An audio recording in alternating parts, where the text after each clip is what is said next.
Bata pa lang si Robin, alam na niya ang kwento tungkol sa gubat ng dangal. Ang kwento na sinasabing may waga at maraming nakatagong lihim. Matagal na niyang gustong alamin kung ano ang meron doon. Pero palagi siyang pinipigilan ng kanyang pagkabahala. Marami na rin kasing kwento-kwento na may taong nawawala doon. Lahat daw ng nagtangkang makapasok sa gubat ng dangal ay hindi na nakalabas pa kahit na kailan.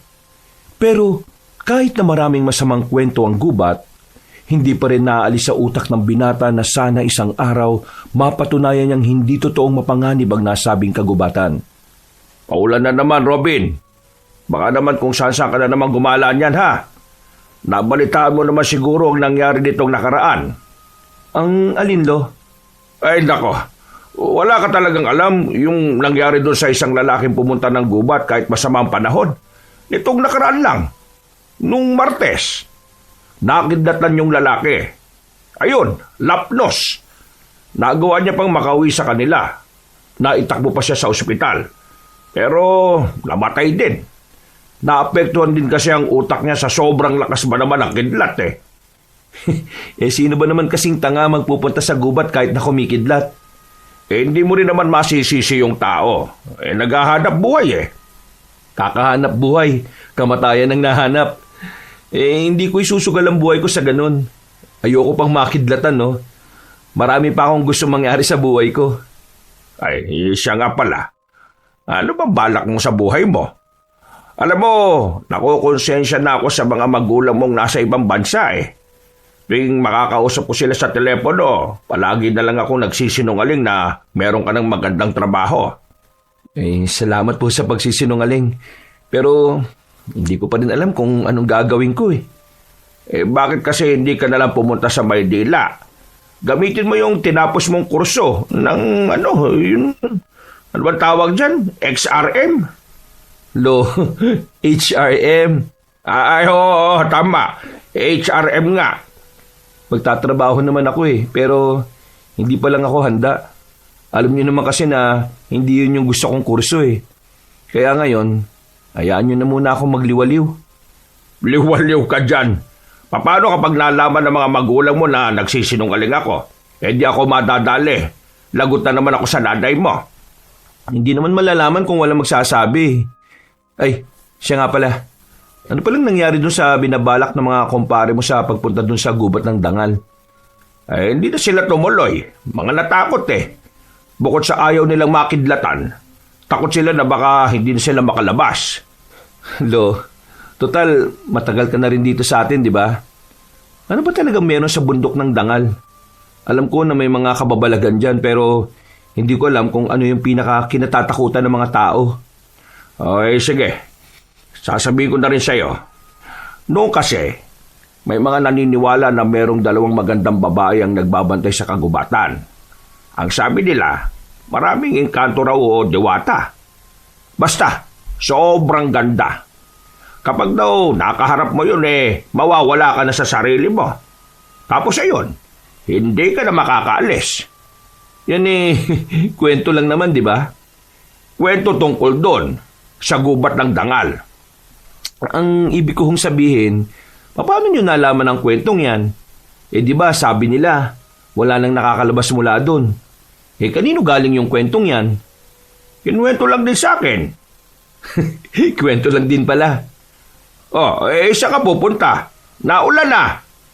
Bibili lang po ng kape. Nakakaya naman sa'yo na ikaw lang ang meron.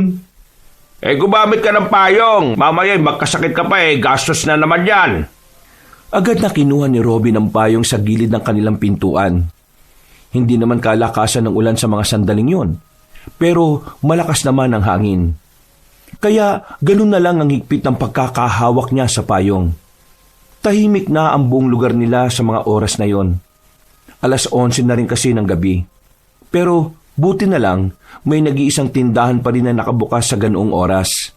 At yun ay ang tindahan ng mga magulang ni Impeng. Ang kaibigan niyang mas madalas pang mag-birthday kesa magbayad ng utang. Pabili! Pre! Pabili! Nagbabasa ka na naman siguro ng magazine na Bold, no? Uy, wala na maingay. O bakit? Gising pa ba mama at papa mo? Wala sila rito. Umalis kanina. Nakipaglamay. Di naman ako magbabantay dito kung nandito sila eh. Sarap kayang maging palamunin. Uy, kahit na wala akong matinong trabaho, kumikita ako sa pagmamasahe ko, no? Hindi naman ikaw yung sinasabi ko eh. Tinutukoy ko yung sarili ko. Defensive ka masyado eh. O ano pang bibilin mo? Gusto ko magkape. Yung puro para matapang, para kaya kang ipaglaban. Ay, teka, pwede ba dito ko na lang din inumin? Sakto yan. Para naman may kausap ako dito. Kanina pa ako buryong na buryong eh. Kawawa ka naman. Kanina ka pa pala walang kausap. Bakit ba kasi hindi ka na lang sumama sa kanila? Ayoko. Nakakatamad eh. Puro matatanda naman na nandun. Ikaw, bakit pala hindi ka pa makatulog? Kakagising ko lang kanina 10:00, no? Dumating kasi si Lolo eh. Ayun, naalimpungatan ako. Pre, eto, seryosong tanong Naisipan mo na rin bang puntahan yung gubat na dangal? Oh, bakit mo naman naitanong? Wala naman. Narinig ko lang kasi kanina usapan ng mga lasing dyan sa tapat eh. Nagbabalak silang pumunta ron. Meron silang gustong makuha eh. Ha? Gustong makuha? Ay ano naman? Hindi ko alam. Ang sabi kasi nila, baka raw kasi maraming kayamanan dun. May nakapagsabi rin kasi na isa sa kanila, dun daw sa gubat na yon, merong bata na kakaiba ang kulay ng mga mata. Nagdadala raw yun ng swerte. Yung kaibigan daw niya, galing dun kaya alam niya yun. Ang kaso, yung kaibigan niya parang nawala sa sarili. Hindi na makaalala kung sino siya. Alam mo, sa dami ng lumalabas na haka-haka, hindi ko na alam ang paniniwalaan ko eh. Basta ako, naniniwala ako na walang masama sa gubat ng dangal. Baka ayaw lang ng mga diwata na marumihan yung gubat na inaalagaan nila. Kung sa bagay, may tama ka naman. Sana tinimpla mo muna yung kape ko, di ba? Ay, oo nga pala. Makalipas lang ang ilang minuto ay nakuha na rin ni Robin ng kanyang kape. Nagkwentuhan sila ni Impeng noong mga oras na yon. Kung ano-ano naman lang ang pinag-usapan nila. Mga walang kwentang bagay pero nagdudulot ng kasiyahan sa kanila.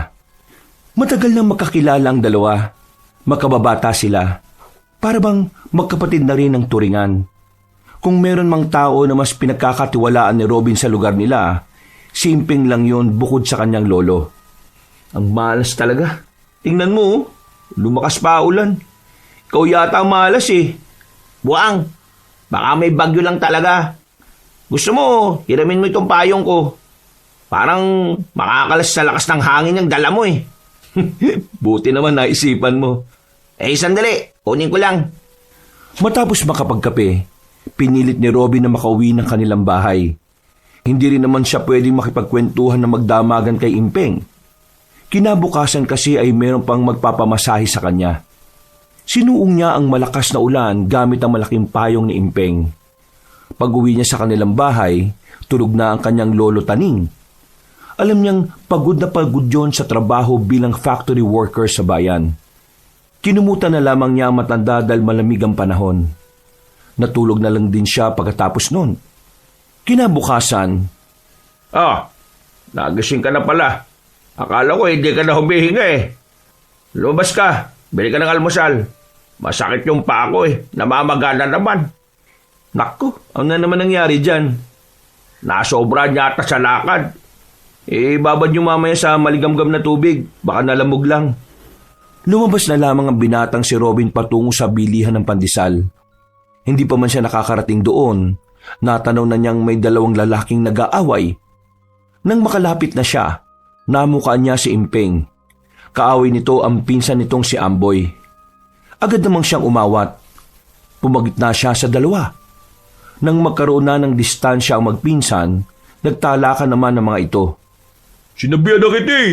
Layuan mo si Elena. Pero matigas pa rin talaga ang mukha mo. Ano magagawa ko? Siya ang kusang lumalapit eh. Bumibili siya sa tindahan. Alangan naman buhatin namin yung tindahan namin para lang maiwasan siya. Sus! Kunwari ka ba? Kapag wala ka sa tindahan, ikaw lumalapit sa kanya eh. Dahil may utang siya sa akin, kaya ako siya nilalapitan. Wow! Kapal na mukha. Yung maraming utang, nagpautang din. Kaya mo siya pinuutang para may dahilan kang kausapin at lapitan siya, no? Ang lala ng takbo ng utak mo. Mas malala pa sa magulo mong buhok. Ikaw nga, pabigat sa bahay eh. Kapag may bagyo, hindi liliparin ang bubong ninyo kapag nasa ibabaw ka. Kasi masyado kang pabigat. Hoy, may trabaho ka nga. Hindi ka naman gusto ni Elena. Anong sinabi mo, ha? Hindi mo alam? Hindi ka niya gusto. Kinakausap ka lang niya kasi naaawa siya sa'yo. Nakikipag-date na siya sa akin, no? Baka lang di mo alam.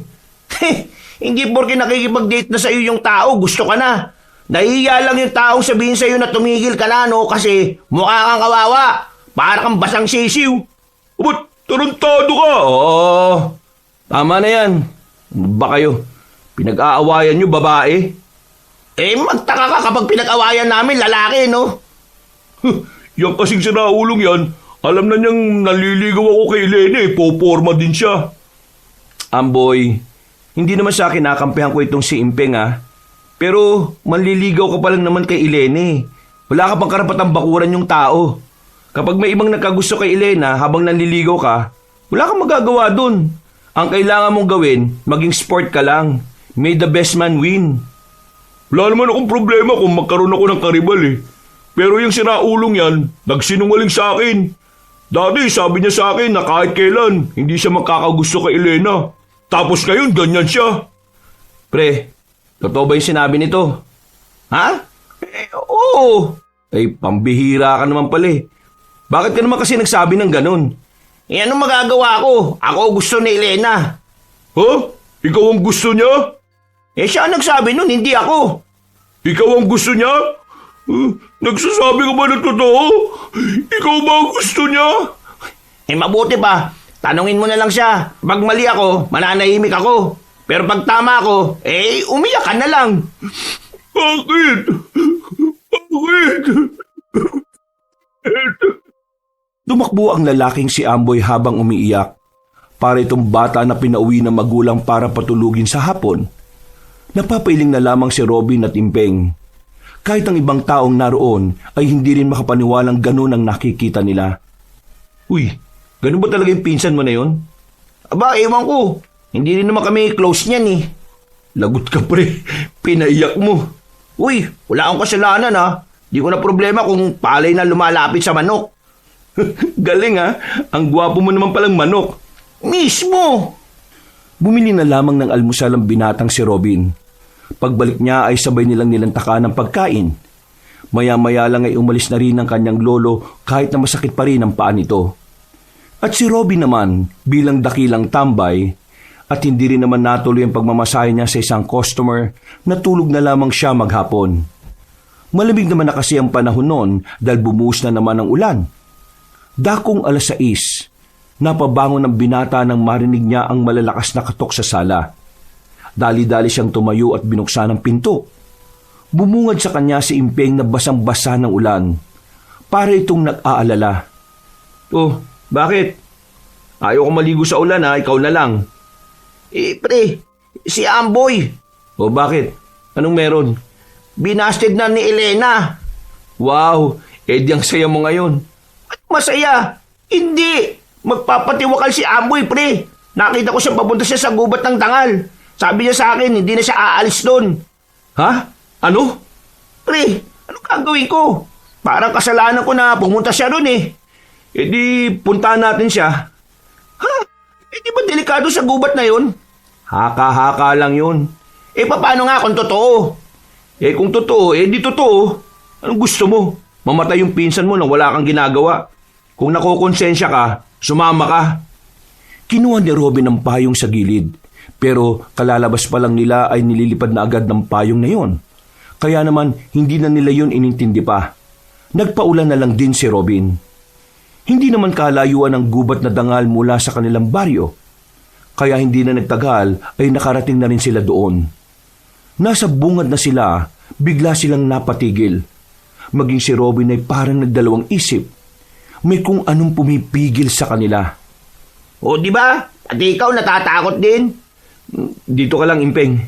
Ako na maghahanap sa pinsan mo. Ha? Sigurado ka ba? Baka naman hindi ka makabalik ha. Kapag umabot ng 1 oras pero hindi pa rin ako nakakabalik, pumunta ka na sa amin at ipaalam mo ang tungkol dito. Yoko nga, sasama na lang ako. Kapag napahama ka, lalo lang ako makukonsensya. Huminga sila ng malalim. Nang makabuelo, agad na rin silang pumasok sa kagubatan ng dangal. Bungad pa lang, tila nakakaramdam na sila ng hiwaga. Sa parting yun kasi ng gubat, biglang wala na ang ulan. Pero sa pinanggalingan nila, napakalakas ng buhos. Bre, bakit dito wala ng ulan? Bakit doon meron pa rin? Isa lang ang ibig nitong sabihin, may hiwaga talaga ang gubat na to. Pre, ito na yata yung huli nating sandali ah. Manahimik ka nga muna. Tumigil sila sa paglalakad. Tumayo ang binata sa malaking bato na nasa harapan nila. Nagsimula itong magsalita sa kawalan. Hindi kami masasamang tao. Hindi kami narito para manggulo o manira. Nandito lang kami para hanapin ng isang kaibigan. Isang kaibigan na ngayon gusto nang tapusin ang buhay niya. Huwag niyo sana kami saktan. Wala kaming gagawing masama. Uy, ginagawa mo. Sinusubukan ko kausapin yung mga entity na nandito. Baka lang pagbigyan nila tayo. Mas lalo mo lang akong tinatakot eh. Sa kanilang pagpapatuloy, meron na silang natanong na bahay. Simple lang ang bahay. Yari na ito sa bato. Maliwanag sa labas. May mga tanim sa bakuran. At sa unang tingin pa lang, para na silang nasa ulap. Ang gaan ng kanilang pakiramdam. Pero nawala ang pakiramdam na yon nang maramdaman na lamang nilang may nakadikit na itak sa leeg nila. Nanggaling yon mula sa kanilang likuran. Sino kayo? At anong ginagawa niyo sa gubat ng dangal? Relax, hindi kami masamang tao. Nandito lang kami dahil hinahanap namin ang kaibigan namin. Pumunta siya rito, broken-hearted kasi yun eh. Hindi ako nakikipagbiruan sa inyo ah. Sino kayo? Anong pakay niyo rito? Ha? Maniwala ka, miss. Wala kaming gagawing masama. Hindi kami masamang tao. Kailangan lang namin mahanap yung kaibigan namin. Magpapakamatay daw eh. Sige, lakad. Ha? Teka, saan tayo po ba? Sinabi ng lakad eh. Oo na, lalakad na. Init naman ang ulo nito. Huwag kang magsalita. Huwag kayong mag-ingay dito.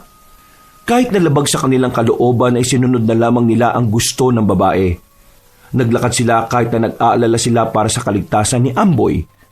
Dinala sila ng babae sa loob ng bakuran ng bahay. Isang matandang babae ang humarap sa kanila. Puti na ang buhok na matanda. Pero diretso pa ang tindig nito. Malakas pa ang kilos. Pero ang ipinagtataka nila ay nakangiti ito sa kanila. Mga apo, ibaba niyo ang inyong sandata. Hindi sila masasamang tao. Nararamdaman ko. Maraming salamat po. Buti naman po't alam niyong mabubuti kami. Dahil nararamdaman ko ang pag-aalala niyo para sa inyong kaibigan. Hindi kayo gaya ng iba na ang pakay lamang sa gubat ng dangal ay magnakaw. Mawalang galang na po pero hindi ba kayo engkanto o maligno o aswang? Ang kwento kasi na naririnig namin Hindi kami engkanto. Hindi rin maligno. Mas lalong hindi rin kami aswang. Kami ay mga normal na tao lang. Normal na tao lang? Pero bakit kayo nabubuhay dito? Ang sabi nila, walang normal na tao ang kinakayang mabuhay dito. Lahat daw na pumapasok dito hindi na nakakalabas pa eh. Totoo naman yon. Dahil halos lahat na nagpupunta dito ay may masasamang balak. Ibig sabihin, pinapatay nyo sila? Tinataga nyo? Inaalisan ng ulo? Hindi. Naikukulong lamang naman sila. Pero makakalaya rin naman sila sa itinakdang panahon. Yung kaibigan namin, nakulong din po ba siya? Gusto po naming malaman kung nasaan siya Baka pwede nyo kaming tulungan. Hali kayo. Sumunod kayo sa akin sa loob. Pumasok sila sa loob ng bahay.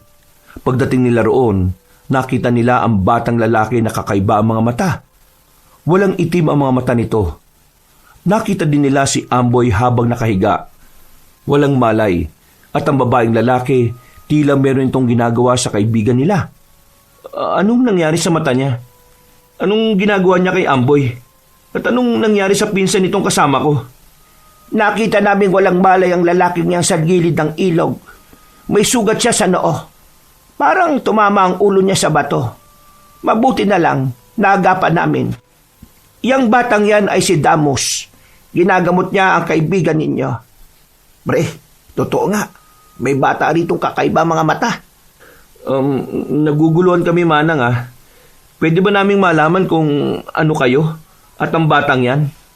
Bago ko sabihin sa inyo, hayaan niyo munang ipagtimpla ko kayo ng masarap na tableya. Halik kayo sa bakuran. Pero si Amboy ho, paano po siya? Mamaya ay magiging maayos na rin ang kaibigan ninyo. Huwag kayong mag-alala. Hindi masamang engkanto si Damos. Ha? Engkanto? Engkanto ang batang yan? Tumango-tango ang matandang babae habang nakangiti. Hindi naman makapaniwala ang dalawang binata. Tumigil ang bata sa ginagawa. Lumapit ito sa dalawang binata at tumingin sa kanila. Nakaramdam sila ng pagkailang. Hindi nila maiwasang hindi matakot sa kung papaano sila tingnan ng bata. Magandang gabi sa iyo, bata. Hindi siya nakakapagsalita. Ganun po ba? Pwede na po bang kunin yung kaibigan namin? Hindi pa. Hindi pa siya tapos gamutin ni Damos. Kaya mananatili muna siya rito hanggang kinabukasan. Kung hindi niyo mamasamain, gusto ko lang malaman kung bakit mas pinili niyong tumira dito. Hindi niyo ba alam na sa baryo namin, ang tingin nila sa gubat na ito may sumpa? Dito kami nakatira dahil pinoprotektahan namin si Damos. Kailangan niya ng mga taong mag-aalaga sa kanya. At kami yon. Bakit? Nasa panganib po ba ang buhay niya? Nasa panganib ang buhay niya dahil sa mga taong nagnanais siyang kunin. Pero higit sa tao ang aming iniiwasan. Merong mga nilalang na nais siyang kunin para gamitin sa kasamaan. Ano naman pong nilalang yon? Ang mga aswang. Teka. Aswang na gustong kunin ng isang batang engkanto? Seryoso ba to? Hindi ko pa maaaring ikwento ang lahat ng detalye. Pero tingin ko, sapat na ang mga nasabi ko sa inyo para maintindihan nyo na ang gubat ng dangal ay hindi gubat na isinumpa. Pero ang mga narinig nyo ay hindi nyo maaaring ipagkalat. Hindi maaaring malaman ng iba na merong tao na nakapasok sa loob ng gubat na ito dahil parehong manganganib din ang buhay ninyo. Kaya naman, kailangan ding malinis ang kaisipan ninyo. Ho? Ano pong ibig niyong sabihin? Kapag nagising kayo, ay kasama na ninyong inyong kaibigan. Nang humarap si Robin at Impeng sa babaeng nagsalita, bigla na lamang silang nakaramdam na matigas na bagay na tumama sa kanilang batok. Kasabay nito ay nawalan na sila ng malay. Marahang idinilat ng magkaibigan ng kanilang mga mata. Napansin nilang nasa batuhan na sila. Sa gilid nila ay kasama na nila si Amboy na kababangon lang din. Anong nangyari? Bakit tayo nandito? Ikaw? Dinala mo ako dito matapos mong agawin sa akin si Elena? Hindi ko rin alam kung bakit tayo nandito, no? At pwede ba? Huwag mo nga sinisisi sa akin kung bakit ayaw sa'yo ni Elena. Kasalanan mo yan kasi hindi ka nag-aayos. Aba, mag-aaway na naman pala tayo para sa babaeng yun, ha? Sige, handang-handa ako ngayon. Hindi na kita papatulan, no? Wala rin naman mangyayari kahit na mag-aaway tayo, eh. Hindi ka pa rin niya gusto. Aba, sira ulo ko rin naman pala, no? Tumakbo ang lalaking si Impeng at tinakbuhan nito ang pinsan. Humabol naman kagad si Amboy. Naiwang mag-isa si Robin doon habang nagtataka. Hindi niya maintindihan kung bakit walang naaalala ang kanyang dalawang kasama. Habang siya, buong-buo pa sa utak niya ang lahat. Mula sa pagdating nila sa gubat ng dangal hanggang sa makita nila ang batang si Damos. Anong nangyari sa kanila? Bakit wala silang maalala? Bakit ako lang ang nakakaalala ng lahat? Umuwi na lamang ng bahay ang binatang si Robin. Gulong-gulo ang utak niya. Ni hindi na nga niya rin napansin ang kanyang lolo. Ang tanging nasa isip lang niya ay kung ano ba talaga ang nangyari sa gubat ng dangal. Kinabukasan, hanggang sa magkaharap na sila ng kanyang lolo sa hapagkainan, hindi pa rin yun mawala-wala sa kanyang isipan. Napansin naman ni Mang Taning na para siyang balisa. Nakatulog ka ba ng maayos kagabi? Bakit mo kayatang wala ka sa wisyo ngayong araw, ah? Ho? Nakatulog naman ho ako na maayos. Ay, ano nga problema? Wala naman ho. Wala naman. Kilala kita, Robin. Hindi ka makakapagsinungaling sa akin, no? Si Impeng at Amboy kasi, nag-aaway dahil sa iisang babae. Hindi ko alam kung anong gagawin ko sa kanila para magkaayos sila. Napakabait mo naman kaibigan kung sila ang inaalala mo. Pero tungkol sa problema nila, abay mahirap yan. Bakit ho? Naranasan nyo na rin bang makipag-away sa pinsan nyo dahil lang sa isang babae? Hindi pinsan. Yung isa mong lolo, si Erning. Abay, nagsuntukan kami ng ilang ulit doon dahil lang sa isang babae. Alam mo kung anong ending? Pareho kaming hindi pinili ng babae. Sinong lugi? Di kami magkapatid. Kasi nasira lang yung samahan namin habang yung babae nakahanap na ng ibang lalaki. Parang pinag-away lang pala kayo ng babae. Kaya nga yung sinasabi mo, baka mamaya hindi naman talaga sila gusto ng babae. Gusto lang talaga silang makita na nag-aaway. Kung sa bagay, hindi ko rin naman kilala si Elene. Baka nga mamaya may ganun siyang ugali. Basta ikaw ha. Kapag nalaman mo yung babaeng nagugustuhan mo gusto din ng pinsan o kaibigan mo. Ekis na yan. Hayaan mo na. Kasi ang mga ganong klase ng babae, yung nagpapaligaw sa dalawang magkadugo, sisirain lang niya ng samahan ninyo. Ay sige na, kumain ka na. Malamig na yung pagkain mo.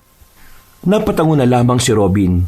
Pero ang totoo, hindi naman talaga yun ang iniisip niya. Nababagabag pa rin siya sa mga nangyari sa gubat ng dangal. Nung araw na yon, umalis ng bahay ang binata. Kinailangan niya kasing magmasahe para kahit na papaano ay may pangdagdag siya sa gastusin sa bahay. Dahil sa husay niyang magmasahe, marami siyang nagiging customer. Kadalasan, mga matatandang gustong-gustong makita ang kanyang abs. Gamit ang kanyang dipindot na cellphone, kinontak siya ng isang matandang babae mula sa bayan. Malaki-laki din ang ibinabayad nito sa kanya. Sinamahan na rin kasi niya ng pagpapakyut habang nagmamasahe.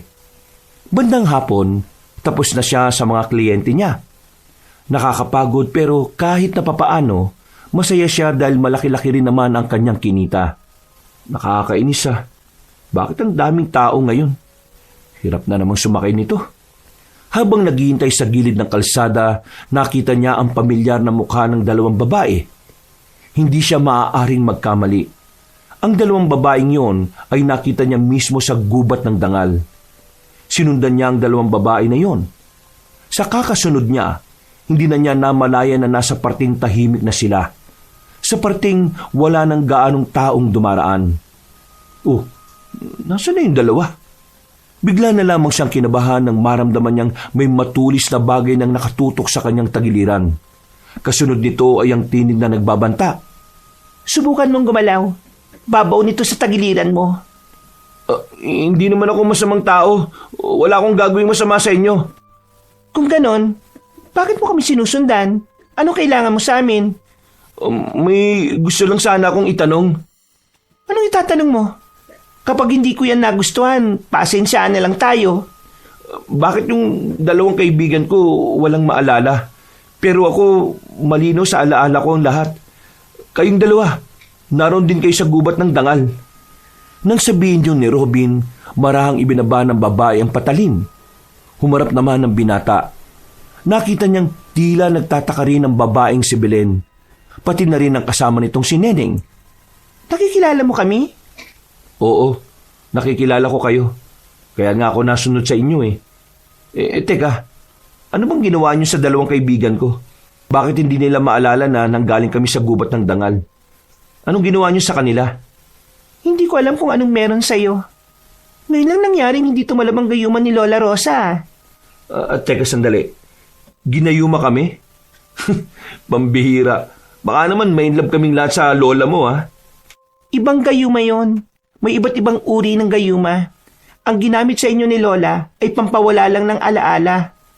Pero bakit hindi tumalab sa akin yon? Yun nga din ang inaalala ko Bakit? Sino ka ba?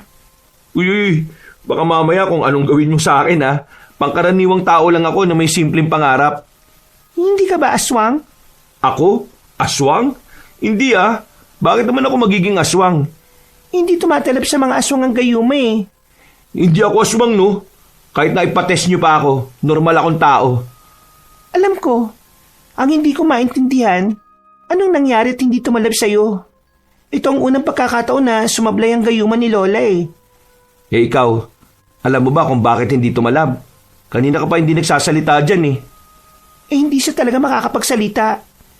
Hindi rin siya nakakapagsalita. Eh di ba ganun din yung batang? Huwag ka maingay. Baka marinig ka ng mga aswang. Ay, oo nga pala. Pero, matanong lang, ano bang gagawin ng mga aswang dun kay Damus? Hindi ko sasagutin ang tanong mo. Umuwi ka na sa inyo. Sasabihin ko kay Lola na hindi tumalab ang gayuma.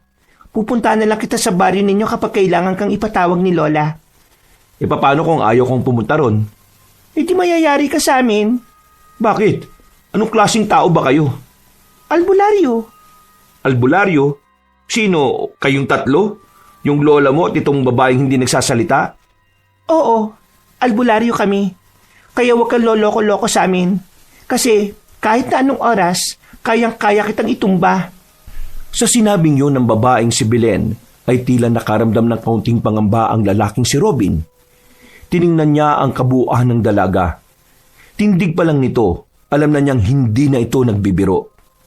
Wala ka munang pagsasabihan ng kahit na sino tungkol sa mga nalalaman mo, ha? Tandaan mo sinabi ni Lola, kapag may alam ka, delikado ang buhay mo. Dahil ba sa mga aswang? Tumango na lamang ang babaeng si Belen. Naglakad na rin palayo ang dalawang babae. Habang si Robin, naiwan pang nakatayo roon. Kinakabahan. Nangangamba para sa kanyang kaligtasan. Kahit na wala pa naman siyang nakikitang aswang, pakiramdam niya ay lumiliit ang kanyang mundo. Huminga siya ng malalim. Inisip na lamang niya na walang nangyari. Pero sa kaloob-looban niya, hiniling niya na sana nabura na lang din ang kanyang alaala. Kinagabihan. Lo, nandito na po ako. Lo? Pambihira. Wala pa pala. Inilapag na lamang niya sa lamesa ang mga pinamiling pagkain. Maya-maya pa, siya na mismo ang nagluto ng kanilang hapunan. Natapos na lang niya ang lahat ng ginagawa, pero wala pa rin ang kanyang lolo. Kaya minabuti na lamang muna niyang lumabas at puntahan ng lalaking si Impeng. Kakamustahin niya ito tungkol sa kanila ng pinsan niyang si Amboy. Wala akong pera. Hindi ako dapat mong hingan. Hingan mo yung mga politiko mayayaman, no? Sila ang may pera kasi puro kurakot. Isang lalaki kasi ang sumusunod sa kanyang paglalakad. Hindi naman madungis ang lalaki, pero ang suot nito ay kagaya ng mga suot ng mga pulubing namamalimos sa bayan. Kaya inakala niya ay kasama nito ang mga pulubing yun. Ang kulit mo. Sinabi nang wag mo akong sundan eh. Wala akong dalang pera dito, no? Binilisan na lamang ni Robin ang kanyang paglalakad. Paglingon niya sa kanyang likuran, laking pagtataka niya nang hindi na niya yun nakita. Bigla na lamang nawala na parang bula. Napaisip ang lalaki. Natawa na lamang siya nang akalain niyang multo ang lalaking yun. Simping ang bantay sa tindahan na makarating na rin siya roon. O pre, anong meron at narito ka? Kung makatanong ka, parang hindi ako nagpupunta dito ng walang kailangan, ah. Baka nakakalimutan mo, ah. Ikaw ang may utang sa akin. Ito naman, masyadong seryoso. Nandito lang ako para tanungin ka kung kumusta na kayo ni Amboy. Ayun, galit pa rin siya sa akin. Ayaw pa rin niyang tanggapin na hindi siya ang gusto ni Elena. Ano bang sabi sa iyo ni Elena? Ang huling sabi niya sa akin nung magkausap kami kahapon, gusto niya raw ako at ako ang pipiliin niya. Pero kanina nung puntahan ko siya sa kanila, hindi ko naman siya nakausap. Sabi ng mga kapatid niya, hindi pa raw umuwi. Hanggang ngayon, wala pa rin sa kanila. Walang balita. Nag-aalala na nga ako eh. Pre, payong kaibigan lang ah. Huwag mong hayaang masirang samahan niyo ni Amboy para lang sa isang babae. Anong samaan? Mga bata pa lang kami, hindi na kami magkasundo nun, no? Kahit pa, magkadugo pa rin kayong dalawa. Maiba na lang tayo ng usapan. Nakakainis lang yan eh. Pero pre, ano bang ginagawa natin sa ilog kagabi nung magising tayo? Hindi ko talaga maalala kung anong nangyari. Ha? Hindi mo maalala? Paano? Puro ka kasi alak. Ang lakas-lakas niyong uminom dalawa ni Amboy. Ha? Nag-inom tayo ron? Kasama si Amboy? Oo.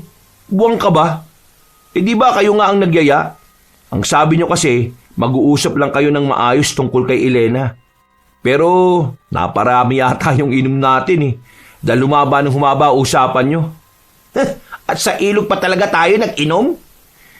Sabi kasi ni Amboy, sa ilog maganda. Hindi ko naman inakala na bala kanyang lunurin. Buti hindi natuloy. Napapailing na lamang ang lalaking si Impeng. Dahil kahit na anong gawin nito ay wala pa rin itong maalala. Nakahinga naman na maluwag si Robin nang mapansin niyang naniniwala ang kaibigan sa kanya. Hindi kasi niya pwedeng sabihin kung anuman ang mga nalalaman niya. Natapos ang kanilang pag-uusap ng walang pagdududa si Impeng. Naisipan na lamang niyang umuwi sa kanila. Saktong pagdating niya ay kararating lang din ng kanyang lolo na si Taning. Oh, siya ka galing. Kay Imping po, may pinag-usapan lang kami. Kanina ka pa nakauwi? Medyo kani-kanina lang. Kumusta ka naman? Marami akong namasahe ngayon. Kaya medyo may ambag ako sa gastusin natin dito sa bahay. Abay, ayos yan. Teka. Ano nga pala, mamayang mga 11:00, aalis ako ha? Aalis? Bakit to? Wala ka bang pasok bukas? Day off ko eh. Saan ka ba pupunta mamaya? Mukhang may magandang lakad ka ngayon Kahit gabi lalarga ka? Sa gubat ng dangal. Nang marinig ni Robin ang sinabing yun ng kanyang lolo, agad siyang nakaramdam ng pag-aalala para sa matandang lalaki. Naalala niya kasi ang sinabi ni Aling Rosa sa kanila na ang mga taong naghahangad ng mga bagay na para sa sarili, hindi na nakakalabas ng gubat ng dangal. Ho? Ano naman ang gagawin niyo sa gubat ng dangal? Di ano pa. Hahanap ng pwedeng maibenta. Ang sabi kasi nila meron daw doon mga mamahaling bato. At meron di daw doon batang nagdadala ng swerte. Kapag nakuha namin yung bata, baka swertehin tong buong baryo natin. Lo, hindi kita maintindihan Ayos naman ang trabaho mo. Kumikita ka naman ng malaki. Nabibili mo naman ang gusto mo. Pero bakit kailangan mo pang sumali sa kanila? Bakit kailangan mong umasa dun sa swerte na dala ng bata? Nawala ang malapad ng ngiti na matandang si Taning. Tila hindi nito nagustuhan ang sinabi ni Robin. Si Robin naman, seryoso lang din. Wala siyang balak bawiin ng kanyang sinabi dahil alam niyang tama lang yon. Buryong-buryong na ako sa buhay ko Paulit-ulit na lang ang ginagawa ko sa araw-araw. Nagsasawa na ako. Kailangan ko naman ng ibang pagkakaabalahan. Pero Lo, alam niyo naman na delikado magpunta sa gubat ng dangal, di ba? Tapos, isusugal niyo ang buhay niyo ron? May mga tao nga hindi nakabalik pagpasok nila doon. Pero wala namang nakapagpatunay na dahil doon mismo sa gubat. Hinala kasi ng iba, baka kasi mga nadukot sila ng mga rebelde. Ang chismis kasi dyan, sa halip na sa gubat ng dangal lang sila pumunta, lumayo pa sila. Kaya yon, hindi na sila nakabalik. Lo, delikado. Huwag ka nang sumama sa kanila. Robin, matanda na ako. Gusto ko naman na bago man lang ako mawala sa mundong ito may nagawa akong kakaiba sa buhay ko. Hindi mo ako maintindihan kasi bata mo pa Ang dami mong pang pwedeng gawin. Kami, matatanda na. Wala. Kaya, hayaan mo na lang ako. Ipagdasal mo na lang na sana walang mangyaring masama sa amin. Hindi na lamang nagsalita pa ang lalaking si Robin. Ayaw naman din kasi niyang magkaroon pa sila ng pagtatalo ng kanyang lolo. Kilala niya ang matanda. Kapag meron itong gawin, kapag meron itong gustong gawin, kahit na sinong kumontra ay wala ring magagawa. Makatapos kumain, nagtungo na lamang ang lalaki sa kanyang silid. Nakatitig lang siya sa kisame. Iniisip pa rin niya ang mga nangyayari. Lalong-lalo na ang mga sinabi ni Belen at ng matandang si Rosa. Biglang pumasok sa isipan niya ang aswang. Napapaisip siya kung ano nga bang papel ng mga aswang sa buhay ng batang si Damus. Kalaunan, nakaidlip na ang binata. Pero Nagising siya nang biglang pumasok sa kanyang panaginip ang mababangis na aswang. Sa kanyang panaginip, hinahabol siya ng mga yon. Pinagbabantaan. Gusto siyang lapain at paslangin. Buong akala ng binata, hindi na siya makakabalik pa sa realidad mula sa bangungot na yon. Pambirang buhay to. Ngayon pa talaga ako binangungot. Bakit kaya bigla na lang pumasok ang mga aswang na yun sa panaginip ko? Napalingon siya sa bintana. Malakas na naman ang ulan. Dinampot niya agad ang cellphone na di keypad. Nagbasa siya ng unang mensahe mula kay Impeng. Napabangon siya. Nawala ang kanyang antok. Hindi makapaniwala sa nabasa. Agad siyang tumakbo. Ano nangyari sa'yo? Bakit parang natataranta ka? Dumamba rito si Impeng kanina? Oo, hinahanap ka. Ang sabi ko tulog ka pa. Mga alas 6 siguro yon. Anong oras na po ba? Alas 10. Tanghali na. Mukha lang hindi kasi ang lakas nga ng ulan. Bakit ba? Lo, naalala mo yung pinag-aawayang babae ni Impeng at Amboy? Oo, bakit? Patay na yun. Ha? Patay na? Bakit? Ano nangyari? Sabi sa text ni Impeng, natagpuan daw si Elena sa may ilog na wala ng buhay. Maraming sugat sa katawan at butas daw yung bandang leeg. Ang chismis pa nga raw sinipsip daw yung dugo niya. Kasi putlang-putla at payat si Elena nang matagpuan Sino naman kaya ang gagawa ng ganon? Hindi ko alam. Kaya kailangan ko makausap si Impeng. Baka marami siyang maikwento sa akin. Teka, sandali. Bakit parang concern na concern ka sa nangyari? May gusto ka rin ba doon sa babae? Pambihira naman kayo, Lo. Siyempre nag-aalala ako doon kay Impeng. Baka mamaya kung anong gawin nun sa sarili niya. Gusto niya rin kasi si Elena Baka hindi niya kayanin yung nangyari. Kung sa bagay. O sige, kunin mo yung malaking payong. Puntahan mo yung kaibigan mo. Hindi na nagsayang ng oras ang binatang si Robin. Nagmamadali siyang tumungo sa tindahan ng binata. Pero nang dumating siya roon, ay tanging magulang lamang ni Impeng ang kanyang inabutan. Lumabas daw ng bahay ang lalaki at hindi pa nakakabalik mula nung alas 8. Naglalakad na siya pabalik ng kanilang bahay. Basang-basa na rin siya ng ulan dahil malakas din ang hangin. Nakasalubong niya ang lalaking si Impeng. Nasa maayos na kaisipan pa naman, pero bakas na bakas sa mukha ang takot. Sumilong na muna sila sa waiting shed. Kanina pa kita hinahanap, pre, pero hindi kita makita. Saan ka ba nagpunta? Ba nangyari? Nabasa ko yung message mo, pre. Wala na si Elena Pinatay na siya, pre. Aswang ang pumatay sa kanya. Ha? Aswang? Sigurado ka ba? Paano mo naman nasabi na aswang yun? Kagabi, tinawagan niya ako. Ang sabi niya, may sumusunod daw sa kanyang lalaki. Sabi niya, hold upper. Pero bigla na lang niyang sinabi na halimaw daw yung muka. Tapos, aswang daw. Ayun, naputol na yung usapan namin nang mabasa na ng ulan yung cellphone niya.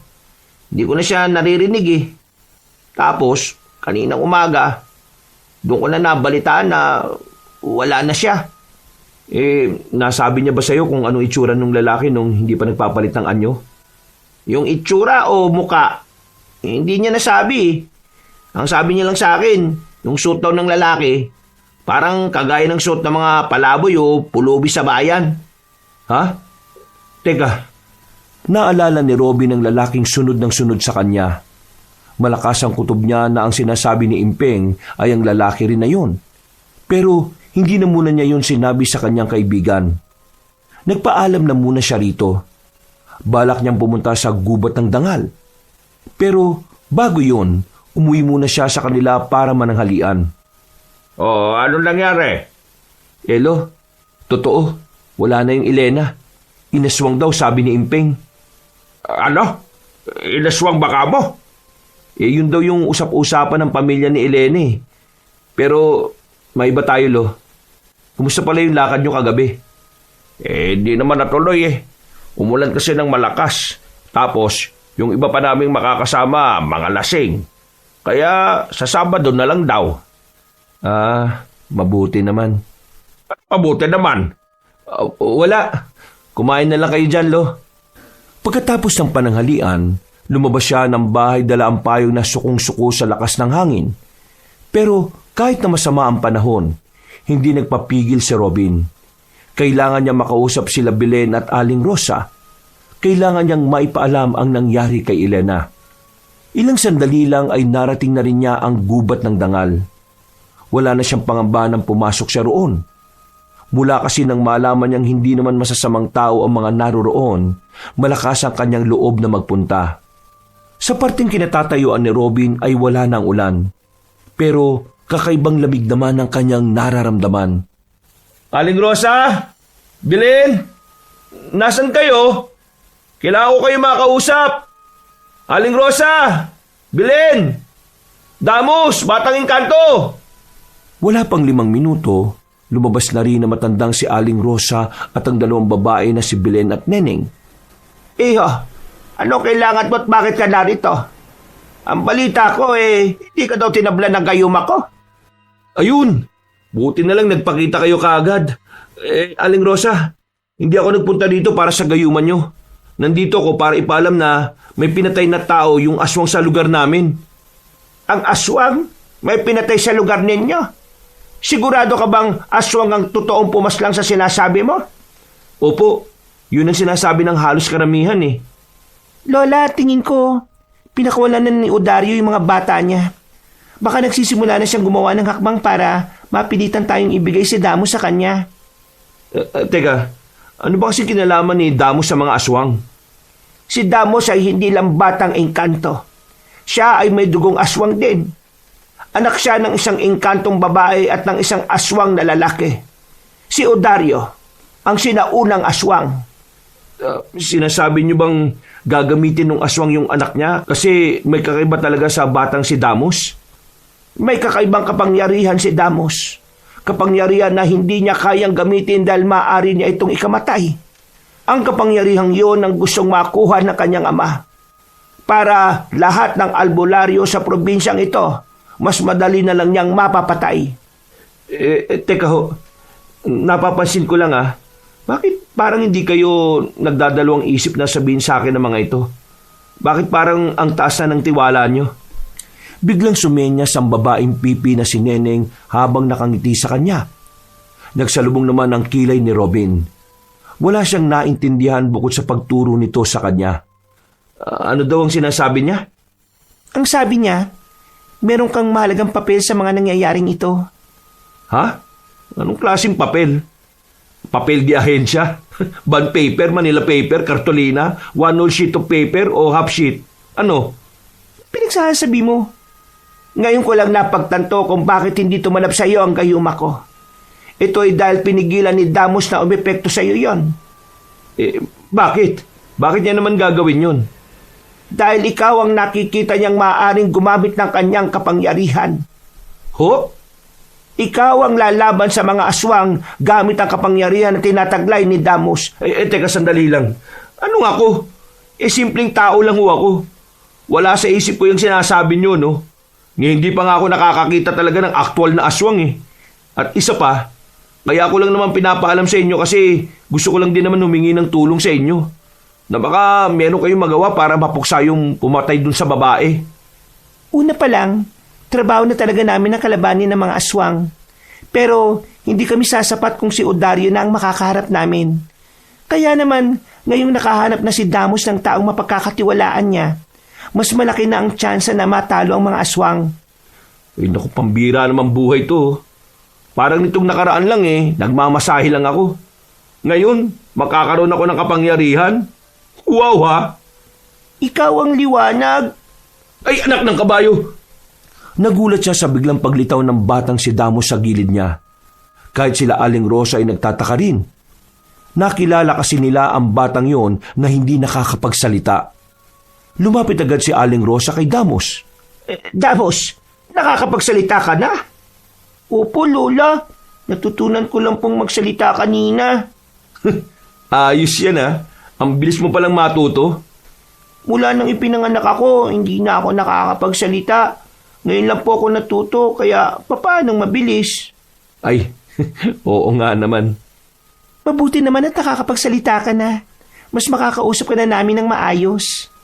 Damos, pwede bang sabihin mo sa amin kung ano ang mga naiisip mo tungkol sa panganib na dala ng mga aswang at ng iyong ama? Nalalapit na po ang kanilang panggugulo sa mga tao. Gagamitin niya ang mga inosente para sumama ako sa kanya. Pero bago niya magawa yun, nais kong unahan ng mga mangyayari. Kuya Robin, tulungan mo po ako. Tulungan mo akong hindi mapunta sa tatay ko. Tulungan niyo ako maprotektahan hindi lamang ang sarili ko, pati na rin ang mga taong walang kamalay-malay.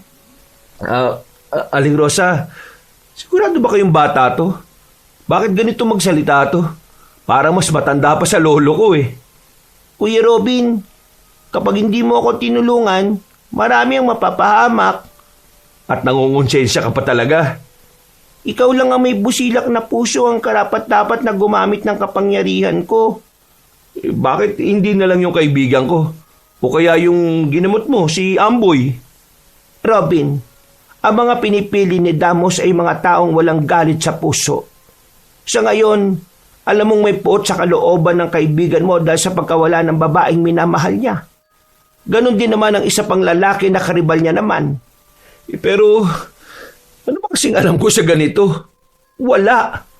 Baka mas lalo lang silang mapahamak dahil sa akin. Gagabayan ka ng kapangyarihan ko. Ang tanong, gusto mo po ba? Teka, sandali lang ah. Hayaan niyo muna ako mag-isip ah. Huwag niyo naman akong pinipressure. Damos, hayaan na muna natin siyang pag-isipan ng maigi ang sinasabi natin. Mas mainam na ang taong gagamit ng iyong kapangyarihan ay buo ang loob at gusto niya ang ginagawa niya. Sige ho. Uuwi na po muna ako sa amin. Pasensya na pero hindi ako makakasagot sa tanong nyo ngayon eh. Robin, bumalik ka kagad kapag nakapagdesisyon ka na ha? Tumango na lamang ang lalaking si Robin. Balisa siya na makabalik siya sa kanila. Pagkatapos magbanlaw, nakatulala na naman siya sa malayo. Parang lumulutang ang kanyang utak. Naiisip pa rin niya ang mga sinabi sa kanya ng batang si Damos. Hindi niya alam kung ano ang gagawin niya. May parte sa kanyang utak na parang gusto niyang patusin ang sinasabi ng bata. Pero may malaking parte din ng kanyang utak na nag-aalangan at nag-aalala. Iiling-iling siya na parang nababaliw na. Hindi pa rin ito makapaniwala na nangyayari ang lahat ng yon. Hoy, kanina pa kita tinatawag. Hindi mo pa ako naririnig? Ho? Ano po ba sabi niyo?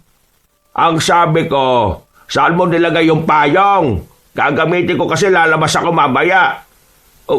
Wala na ho yung payong eh. Nasira na hulo, kaya tinapon ko na. Ay, pambihira. Kabibili ko lang nung nakaraang taon yun ah. Ho? Nakarang taon pa ho yun, Lo. Ano naman ba kasi iniisip mo? Para kang sabog eh. Mami ka nga, nag-a-addict ka na ba? Para ka naman siraulo, Lo. Bakit naman ako? Aray! Makabatok naman kayo. Anong parang siraulo ka dyan? Yung bibig mo ha? Nag-aalala lang ako sa iyo eh. Nung nakaraan pa kita napapansin na laging malalim yung iniisip mo. Wala ho tulo. Wala. Mukha ka kayang sabog. Kung iba makakakita sa iyo, iisipin na gumagamit ka na lang kung anong bato dyan. Umayos-ayos ka nga. Teka Lo, anong gagawin nyo kapag merong engkanto na nag-alok sa inyo na bibigyan kayo ng kapangyarihan, pero ang kapalit nun kakalabanin nyo yung masasamang elemento? Yan! Yan ang sintomas ng pagiging sabog! Kung ano-ano na lang ang sinasabi mo. Lo, hindi ako sabog. To naman ayaw magseryoso eh. Seryoso ako, Lo. Seryoso ba yung ganyan? Engkanto? Magbibigay ng kapangyarihan? Walang ganyang engkanto, no? Pambihira ka. Ang mga engkanto nga, kapag nasabi mo lang yung tirahan nila palalakihin nila yung pototoy mo Tapos sasabihin mo, bibigyan ka pa ng kapangyarihan. Buwang ka ba? Ay nako, diyan ka na nga. Oy, Lo, saan ka pupunta? Wala kayong payong. Tignan mo, sabog ka talaga. Kanina ko pa hawak tong kapote Ay nako, iba na yan ha. Tigil-tigilan mo na yan, Robin, sinasabi ko sa'yo. Naglakad na palabas ng bakuran nila ang kanyang lolo. Hindi malaman ni Robin kung matatawa siya o maiinis. Pero sa kabilang banda, hindi rin naman niya masisisi ang matanda. Sa kinikilos niya, kapansin-pansin talaga na wala siya sa sarili. Makalipas ang ilang oras, nanatili lamang siya sa kanyang silid. Pabalik-balik ang tingin niya sa kanyang dikibad na cellphone. Walang text mula kay Impeng. Nag-aalala na siya sa kaibigan niya. Pakiramdam niya kasi mabigat ang kalooban nito. Ay nako, pambihira naman. Mas lumakas pa talaga ulan na to. Kung kailan naman Umiiyak ang kalangitan. Ay putik! Ano bang ginagawa mo rito? Paano ka nakarating dito? Nadalaw ka. Paano ka nakapasok dito? Saan ka dumaan? Hindi na mahalaga kung saan ako dumaan. Isipin mo na lang na hindi ako pangkaraniwang bata. Hindi ka talaga pangkaraniwan. Kung magsalita ka pa lang para kababata mo na si Jose Rizal Bakit ka nga nandito? Gusto ko lang umalis pansamantala sa gubat ng dangal. Gusto ko malaman kung ano ang kalagayan mo. Hoy, bakit? Nasa pa nga ni ba buhay ko? Sa ngayon, hindi pa. Wala pang alam ang mga aswang na ikaw ang gusto kong gumamit ng kapangyarihan ko kontra sa kanila Ha? Curious lang ako Ano bang klaseng kapangyarihan ba yung sinasabi mo? Kapangyarihan ng kamalayan, ng katapangan at ng kahusayan. Wow Ako pa talagang aalam kung anong ibig sabihin ng mga yan. Kung gusto mong malaman, kailangan mong pumayag sa inaalok ko sa'yo. Aba, ayos ka rin Nagugutom ako. May pagkain ba kayo dito? Bakit? Hindi ka ba pinapakain nila Aling Rosa? Diyos ko naman Nagsasawa na ako sa prutas Prutas lang ang kinakain mo? Nagugutom ako. Oo, huwag ka lumabas. Baka makita ka ni Lolo, pauwi na yun Nagugutom na ako Pahingin pagkain. Oo na. Sige na, dito ka lang. Kukuhaan kita sa baba. Huwag kang alis dito Huwag kang lalabas ng pintong yan, naintindihan mo? Sige po, naintindihan ko. Kabadong-kabado si Robby ng mga sandaling yon. Naalala niya kasi na isa ang kanyang lolo sa nagnanais na makuha ang batang may kakaibang mata. Sakaling makita ito ni Mang Taning sa loob ng bahay nila, makakandal leche-leche ang buhay ng binata. Maya-maya, bumukas bigla ang pinto. Ay putik! Sino kasama mo sa loob? Ha? Wala Sino kasama sinasabi niyo? Ay teka, akala ko ba mamaya ka pa uuwi? Narinig ko na nagsasalita ka May kinakausap ka ba? Sabi mo pa nga, kukuha ka ng pagkain para sa kanya Sino yung tinatago mo dyan, ha? Ano naman, kayo yata ang sabog Wala akong kinakausap mag-isa lang ako sa kwarto ko. Uy, lo naman! Binuksan ng mas malawak ni Mang Taning ang kanyang kwarto. Pero biglang nawala ang batang si Damos. Sinilupan ni Mang Taning ang ilalim ng kama, pero wala na itong nakitang tao. Oh, tingnan mo na. Wala kang nakita, di ba? Wala akong kasama rito. Yun na nga kinababahala ko Wala kang kasama rito, ibig sabihin nagsasalita ka na mag-isa. Nababaliw ka na ba? Wala nga akong kinakausap kanina. Di rin ako nagsasalita. Kumakanta lang ako. Ano bang tengang meron kayo? Ay, wag mo akong niloloko ha. Narinig kong may kinakausap ka kanina, hindi yung guni-guni. Lo, mami ka nga sa akin. Uminom ka na naman ba ng sleeping pills kagabi kasi di ka makatulog? Ha? Oo, hirap ako makatulog Yan ang sinasabi ko sa inyo. Pinagbabawalan na kitang uminom niya kasi di na siya akma sa edad nyo Paano kung hindi na kayo magising? Oh, tingnan mo nangyayari ngayon. Iba ang side effect Nakakarinig ka ng mga bagay na hindi naririnig ng normal na tao. Ngayon ako ang baliw. Hindi naman. Ang sinasabi ko lang, yung side effect ng iniinom mo parang nakakarinig o nakakakita ka ng mga hindi naman dapat. Ano bang tawag sa ganun? Basta. Dahil lang talaga sa iniinom ko kaya ako nakakarinig ng ganon. Oo naman, Lo. Di ba sinabihan ka na nga rin ng doktor nung nakaraang buwan pa? At pareho kami ng sinabi, di ba? Tumango-tango ang matanda. Mukha naman itong naniwala kaya kahit na papaano ay nakahinga na rin ng maluwag ang binata. Buong akala niya ay makikita na ng kanyang lolo si Damos. Laking pasalamat niya nang umayon sa kanya ang sitwasyon. Hindi ko na pala dapat iniinom yun no? Ay, siya nga pala. Nakita ko kanina yung babaeng si Elena. Yung nililigawan ng magpinsan. Dumating na kanina. Nakakabaong na eh. Nako, kawawa. Basang-basa ng ulan yung kabaong. Yung mga nagbubuhat kasi hindi marurunong eh. Di man lang pinayungan. Pupunta ako ron sa unang lamay. Nandun ang mga kumpare ko eh. Inaanak daw nila si Elena. Nako, kawawa naman si Elena. Aswang araw yung pumatay sa kanya. Kaya ikaw ha, mag-iingat ka. Baka mamaya ay mabiktima ka rin. Paano? Dito na muna ako sa kwarto ko. Magpapahinga lang ako. Baga pa, pasok ko bukas eh. Sige po, Lo. Yung sinasabi ko ha, huwag na kayong iinom ng sleeping pills. Baka kapag nagising ka na si San Pedro na yung kalaban mo sa sabong. Siraula! Nang makababa na ng hagdan ng kanyang lolo, muli siyang bumalik sa kanyang silid. Wala na ang batang si Damos. Hindi niya alam kung paanong nakalis ang batang yon. Pero pinagpalagay na lamang niya na kasama yon sa pagiging engkanto ng bata. Kinabukasan ng gabi, tumigil na rin ang malakas na ulan. Paambon-ambon na lang nang pinuntahan niya si Impeng. Sabay silang makikilamay sa unang burol ng dalagang si Elena. O ano? Ayos ka lang ba talaga? Oo, ayos lang ako. Tanggap ko naman ng wala na si Elena eh. Pero galit pa rin ako sa mga aswang na gumawa sa kanya nun. Ay nako, kapag nakita ko yun, papatayin ko yun. O sige na, tara na pre. Teka, sandali lang. Punta natin si Amboy. Hindi ko pa nakikitang lumalabas yun eh. Sigurado ako na nasaktan din yun sa nangyari. Ayos na ba kayong dalawa? Hindi pa. Pero palagay ko, kailangan niya na tayo ngayon. Yung pamilya niya, walang pakialam yun sa kanya eh. O sige, puntahan natin.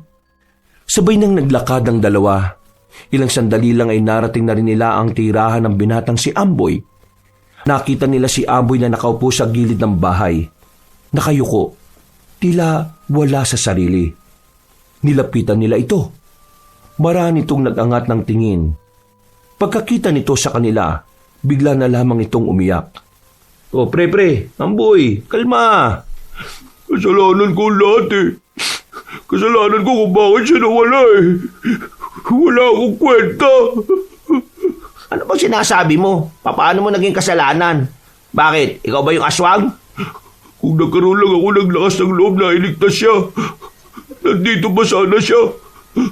Hindi sana siya napatay ng aswang. Oo, nandun ako. Nakita ko sa ginahabol ng lalaki. Sinundan ko sila eh.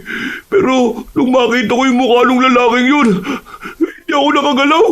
Wala akong nagawa. Hindi ko na nailigtas si Elena. Nanigas ako sa kinatatayuan ko eh. Habang papalayo sila. Wala akong kwenta. Napakaduwag ko. Wala akong karapatan na mahalin siya. Wala akong kwenta. Dapat lang to sa akin. Ito pa. Uy. Huwag mo saktan ang sarili mo. Tigilan mo yan. Uy, Amboy. Bitiwan mo yung bato na yan ha. Bigay mo sa akin yan. Para kang gago ah. Pupukpukin ko na lang tong ulo ko para makalimutan ko na tong lahat ng ito. Papatayin ako ng konsensya ko eh. Huwag niyo na akong pigilan. Hoy, makinig ka. Walang naninisi sa'yo, no? Hindi mo kasalanan yun. Kung meron mang dapat sisihin dito, yung aswang yun, hindi ikaw. Pero wala akong ginawa eh. Ang hina ko. Nadala ako ng takot ko. Hindi mo kasalanan na gano'n ang tugon ng katawan mo sa nakita mo. Tao ka lang din eh. Nakakaramdam na matinding takot at pagkataranta. Kung di mo man siya nailigtas dahil hindi ka nakagalaw, hindi mo dapat sinisisi ang sarili mo. Alam ni Elena na sinubukan mo siyang tulungan pero sadyang hindi umayon yung sitwasyon sa'yo, no? Pinagsasasampal ni Impeng na malakas ang mukha ni Amboy para matauhan ito. Inawat na lamang ito ni Robin nang mapansing nahilo ang binata.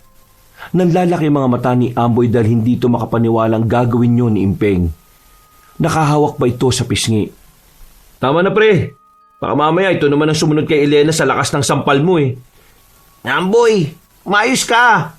Tingin mo ba na matutuwa si Elena kapag nalaman niyang nakakaganito ka? Tatagan mo. Sa halip na nag-iiyak ka dyan. Bakit hindi ka nalang umisip ng paraan para maiganti natin si Elena?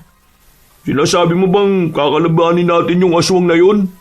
Oo, yun lang naman ang paraan para mapatay ang aswang na yun eh.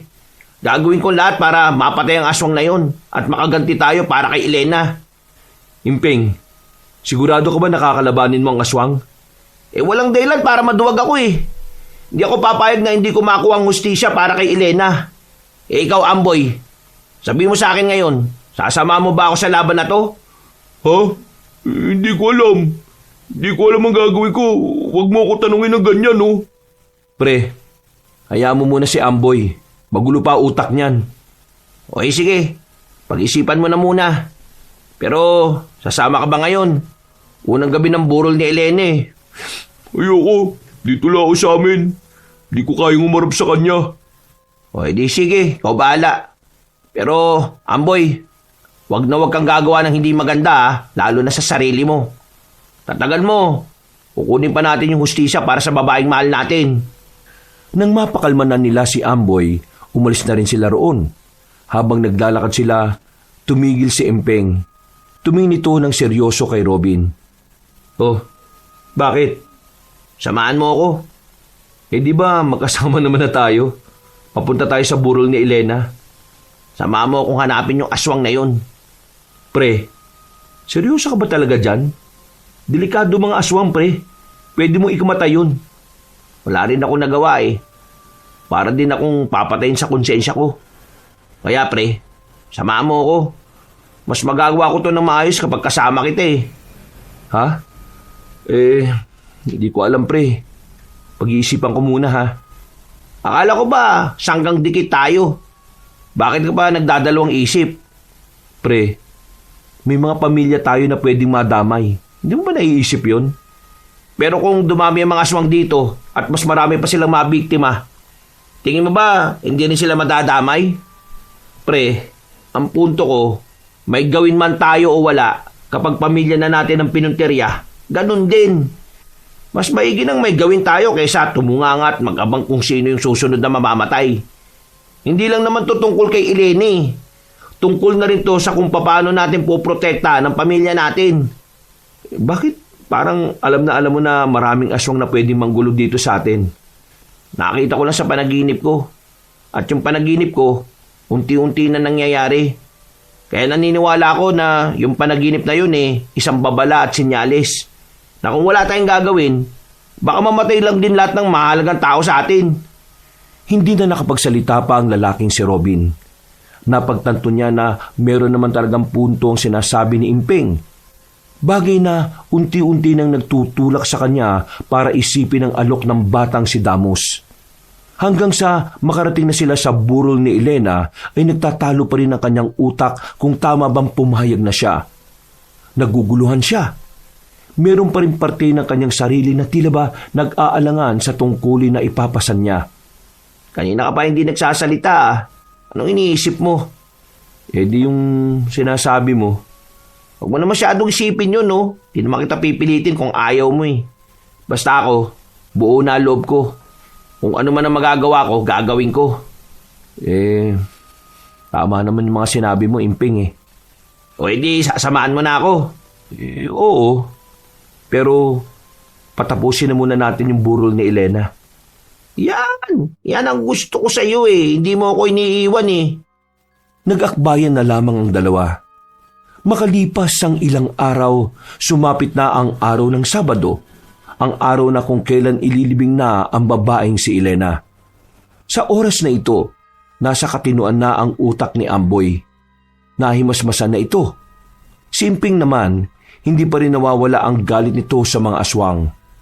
Habang si Robin handang-handa nang bumalik sa gubat ng dangal para tanggapin ang kapangyarihan na sinasabi ni Damos. Pagkatapos ng libing, tumungo na agad si Robin sa gubat ng dangal. Kinagabihan, 10:00 na ng gabi noon, kampante siyang walang nakasunod sa kanya kaya dire-diretso lang siya. Damos! Nasaan ka? Nandito na ako! Tinatanggap ko na yung sinasabi mo! Walang tumutugon sa kanya. Kaya naglakad-lakad pa siya hanggang sa marating na nga niya ang bahay nila Aling Rosa. Inabutan niyang naroon na maglolola. May niluluto sa bakuran. Agad namang siyang lumapit. Aling Rosa, Belen, Neneng, nandito na ako. Nasaan si Damos? Mabuti naman at nakapagdesisyon ka na rin, Damos. Nandun siya sa loob, hinihintay ka. Maraming salamat, Robin. Gagawin ko to kasi gusto kong protektahan ng pamilya ko at para na rin kay Elena. Ano man ang dahilan mo, ang mahalaga, makakasama ka na naming lumaban. Sige na, pumasok ka na sa loob. Hinihintay ka na ni Damos. Pumasok siya sa bahay. Inabutan niya si Damos na nakaupo sa sahig. May nakalatag ng telang itim at may mga kandilang nakapalibot sa bata. Mabuti naman at naisip mo na rin kung ano ang tama, Kuya Robin. Kung tatawagin mo akong kuya, pwede ba gumamit ka na rin ng po at opo? Batang to. Muntik mo pa nga ako ipahamak nung nakaraan eh. Ano ba yung ginagawa mo? Sinisimulan ko na ang orasyon. Orasyon saan? Orasyon para sa pagpapasa ko ng kalahati ng kapangyarihan ko sa iyo. Bakit kalahati lang? Tumawad pa. Mamamatay ako kapag binigay ko sa iyo lahat eh. Bakit ba kasi hindi na lang din ikaw yung gumamit niyan? Ang kapangyarihan na meron ako ay minana ko pa sa aking ina. Ang kapangyarihan na pangontra sa aswang. May dugo kong aswang eh. Makaka-apekto rin sa akin yun. Po. Kaya pala. Naintindihan ko. Pero yung po, hindi yung sa uli nilalagay Maupo ka na. Sinunod ni Robin ang bata. May kung ano-anong binanggit si Damos. Naghawak kamay pa sila. Dito na nagsimulang makaramdam ng kakaiba si Robin. Uminit ang buong katawan niya.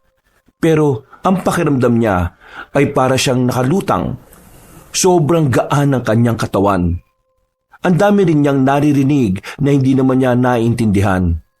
Sa puntong ito, wala nang kaalam-alam si Robin sa kung ano ang nangyayari. Hindi niya rin namalayan na halos 1 oras din pala silang magkahawak kamay ng bata. Nang dumilat siya, ay tagaktak ang kanyang pawis. Basang-basa ang katawan niya at hingal na hingal. Nakita niya si Damos na bitbit na ang babaeng si Neneng. Wala na itong malay.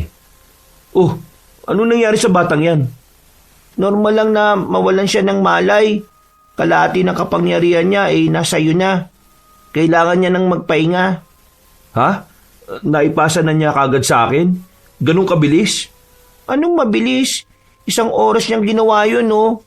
Wala ka lang talagang kamalay-malay. Robin, iho, sumunod ka sa akin. May gagawin tayo para makontrol mo ang lakas mo ng maayos. Tumayo ang binata, pero paglabas pa lang nila, bigla-bigla na lang sumenya si Neneng sa kanila. Kita ang pagkabahala sa reaksyon nito. Anong sinasabi niya? May mga pumasok na namang tao sa gubat na to. Di ikulong nyo. Walang malay si Damos. Siya lang ang may kakayahang maikulong pansamantala ang mga taong pumapasok. Saan niyo ba kinukulong? Sa isang kuweba. Neneng, kunin mo muna si Damos. Belen, puntahan mo ang mga tao. Kailangan mo silang pigilan. Hindi sila pwedeng makarating dito. Wala si Damos para iligaw sila. Sige, sasama na kita, Belen. Hindi na, ako na lang. Kailangan mo siya, Belen. Magsama kayong dalawa. Pero baka di niya pa makontrol ang lakas niya eh. Wala tayong pagpipilian. Kailangan niyo silang pigilan. Hindi nila pwedeng makuha si Damos. Hindi na nagsayang pa ng oras ang dalawa at umalis na rin sila ng bahay. Noong mga sandaling yun, bigla na lamang kinabahan ng lalaking si Robin. Kapag nagkataon kasi, yun ang unang pagkakataon na magagamit niya ang kapangyarihan. Hindi ba pwedeng kalabanan niyo na lang yung mga tao? Bakit kailangan niyo umiwas? Hindi kami pwedeng gumawa ng puwersa sa mga tao. Aswang lang ang kalaban namin. Kaya nga, inililigaw o ikinukulong lang ni Damos sa mga pumapasok sa gubat na ito. Napatigil sila nang makita ni Belen na nakatanggal na ang mga itak na nakatusok sa lupa. Napailing ito at nagsimulang mabahala. Bakit? Anong problema? May ritual ang mga itak na ito. Palibot sa buong gubat ng dangal. May mga nakatusok na ganito. Pinoprotektahan nito ang buong gubat. Dahil dito, hindi makakalapit ang mga aswang kay Damos, lalo na ang ama niyang si Odario. Kasalanan to ng mga taong nakapasok dito. Sila lang ang nagtanggal nito. Ngayong nakatanggal na yan, ibig sabihin, Makakapasok sila ngayong gabi. potik na yan. Natigil ang kanilang usapan nang marinig na nila ang mga tao. Hindi sila umalis sa kinalalagyan nila. Hanggang sa makita na nila ang tatlong matanda na pare-parehong may dalang itak. Isa sa mga matandang yon ay ang lolo ni Robin. Robin, anong ginagawa mo rito? Kayo ang dapat kong tanungin yan. Anong ginagawa nyo rito? Di ba sabi ko nga sa'yo na ngayong Sabado kami pupunta rito para hanapin yung bata? Bakit ka ba nandito? At sino ba yung babae na kasama mo? Lo, itigil nyo na to. Mapapahama kayo. Ano bang sinasabi mo? Nasaan iba nyo mga kasama? Sabihan nyo silang umalis na.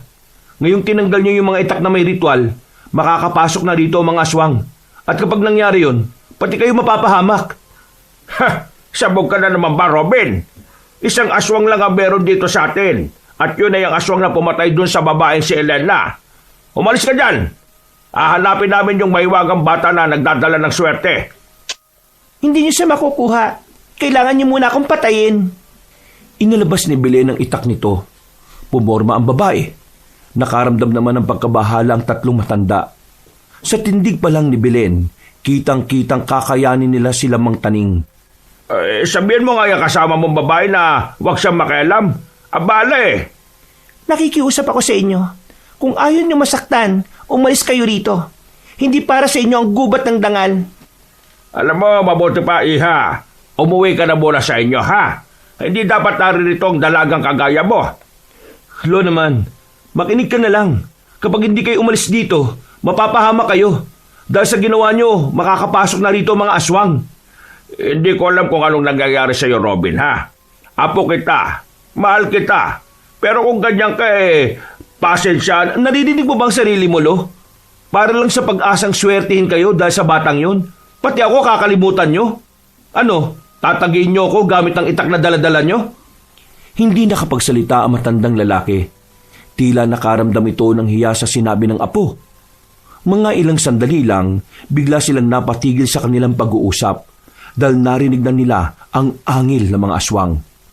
Ha? Ano yon? Mga aswang! Narito rin sila para kunin ang batang gusto nyo rin kunin.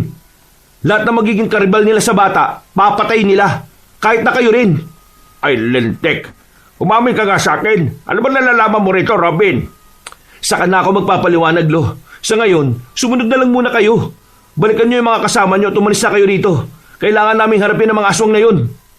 Bakit? Ano ka ba? Lo naman! Sige na naman, oh. Makinig ka na. Oo na. Pagkatapos ito, magpaliwanag ka sa akin, ha? At pasensya na rin pala. Palis na sana ang tatlong matanda nang biglang may mga lumitaw ng aswang sa kanilang harapan. Akmang aatakihin na ng mga aswang ang matatanda nang biglang naging aktibo ang kapangyarihan ni Robin. Sobrang bilis ng nagawa niyang takbo. Nakalapit siya agad sa mga aswang. Nakaramdam din siya ng nag-uumapaw na lakas mula sa kanyang dalawang kamao. Pagsuntok niya sa isang aswang, nabali agad ang ulo nito. Gulat na gulat ang lolo niya. Hindi to makapaniwala na parang superhero kung gumalaw ang kanyang apo. Lo, sa parting yon, doon kayo dumaan. Kapag nakita niyo mga kasamahan niyo, isama niyo na sa pag-alis. Mag-iingat ka, Apo. Pasensya na ulit, ha? Nagmamadaling tumakbo ang matatanda. Sa puntong ito, kaharap na ni Robin at Belen ang mga aswang na hindi bababa sa 7. Magaling yung ginawa mo. Para hinay-hinay lang.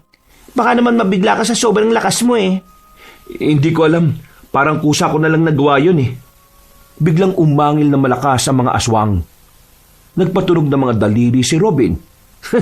Ang kukulit nyo ah. Basag ulo nyo sa akin ngayon. Robin, mag-iingat ka. Belen, pakiramdam ko kayang-kaya ko sila eh. Ayos din pala itong kapangyarihan na sinasabi ni Damos ah. Para ako superhero nito eh.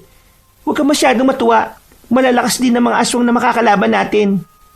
Hindi nagtagal, nagsimula nang lumusob sa kanila ang mga aswang. Mabibilis ang mga ito. Pero sisiw na sisiw lamang ito sa kanilang dalawa. Inunahan na ni Belen ang pakikipaglaban. Napangiti si Robin nang makita niya kung gaano kahusay ang babae sa paggamit ng itak. Dahil dito ay ginanahan na rin siyang sumabay. Gamit lang ang kanyang kamao, pinagsusuntok niya ang mga aswang. Kada matatamaan ng kanyang kamao ay nababalian ng buto o kaya naman ay nababasag ang bungo. Sobrang lakas ng puwersa na nailalabas ni Robin sa mga ito.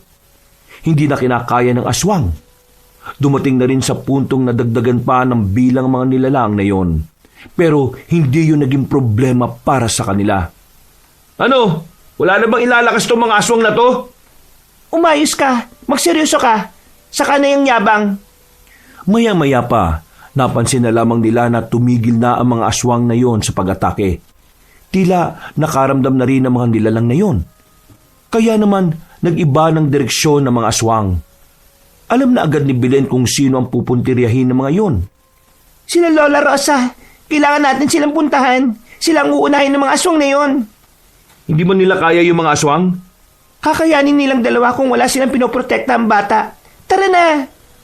Ginamit ni Robin ang kapangyarihan niya para makatakbo ng mabilis. Naiwanan na niya si Belen.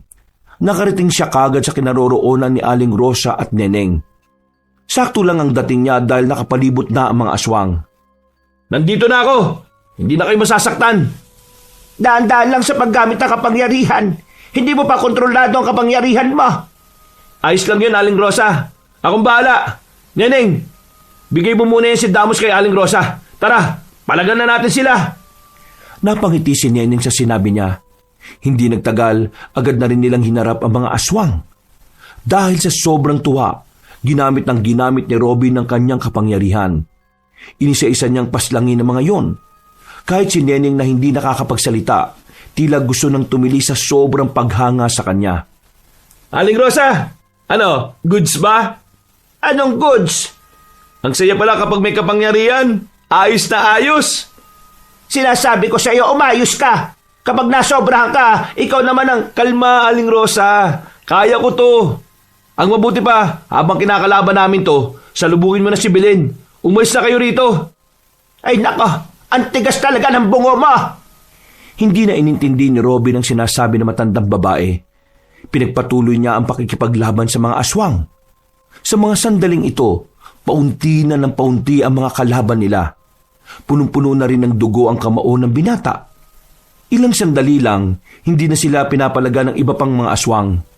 Umaatras na ang mga yon. Kaya naman agad na nagdidiwang ang kalooban ni Robin. Ayos ba, Neneng? Tumango lang ang babae sa kanya. Matapos ang labanan doon, hinanap na nila si Aling Rosa at Belen. Naabutan nila itong kakauwi lang din sa bahay.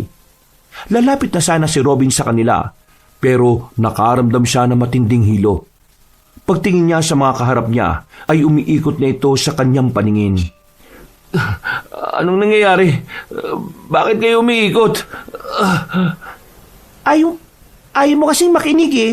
Masyado mong inabuso ang lakas mo kahit na hindi mo pa alam kung paano yung kokontrolin. Nangihina ako. Nahihilo. Nanlalambot ang tuhod ko. Unti-unti nang pumikit ang binata at kalaunan agad na rin itong natumba at nawala ng malay. Nagising na lang siya ng madaling araw na. Katabi na niya sa higaan si Damos na hanggang sa mga sandaling yon ay wala pa ring malay. Marahan siyang bumangon, pero napahiga siya ulit nang maramdaman ang matinding gutom. Hinang-hina pa rin siya. Pinagpapawisan din siya na malamig. Nagugutom ako. Yan kasi, hindi ka nakikinig. Neneng, subuhan mo nga ito ng pagkain, baka mamatay ito sa gutom. Iho, sa susunod, makikinig ka sa akin. Ako ang mas nakakaalam kung ano magiging epekto ng kapangyarihan ni Damos sa katawan mo. Matagal na akong albularyo. Kabisado ko na ang katawan ng tao pagdating sa pagsasali ng kapangyarihan.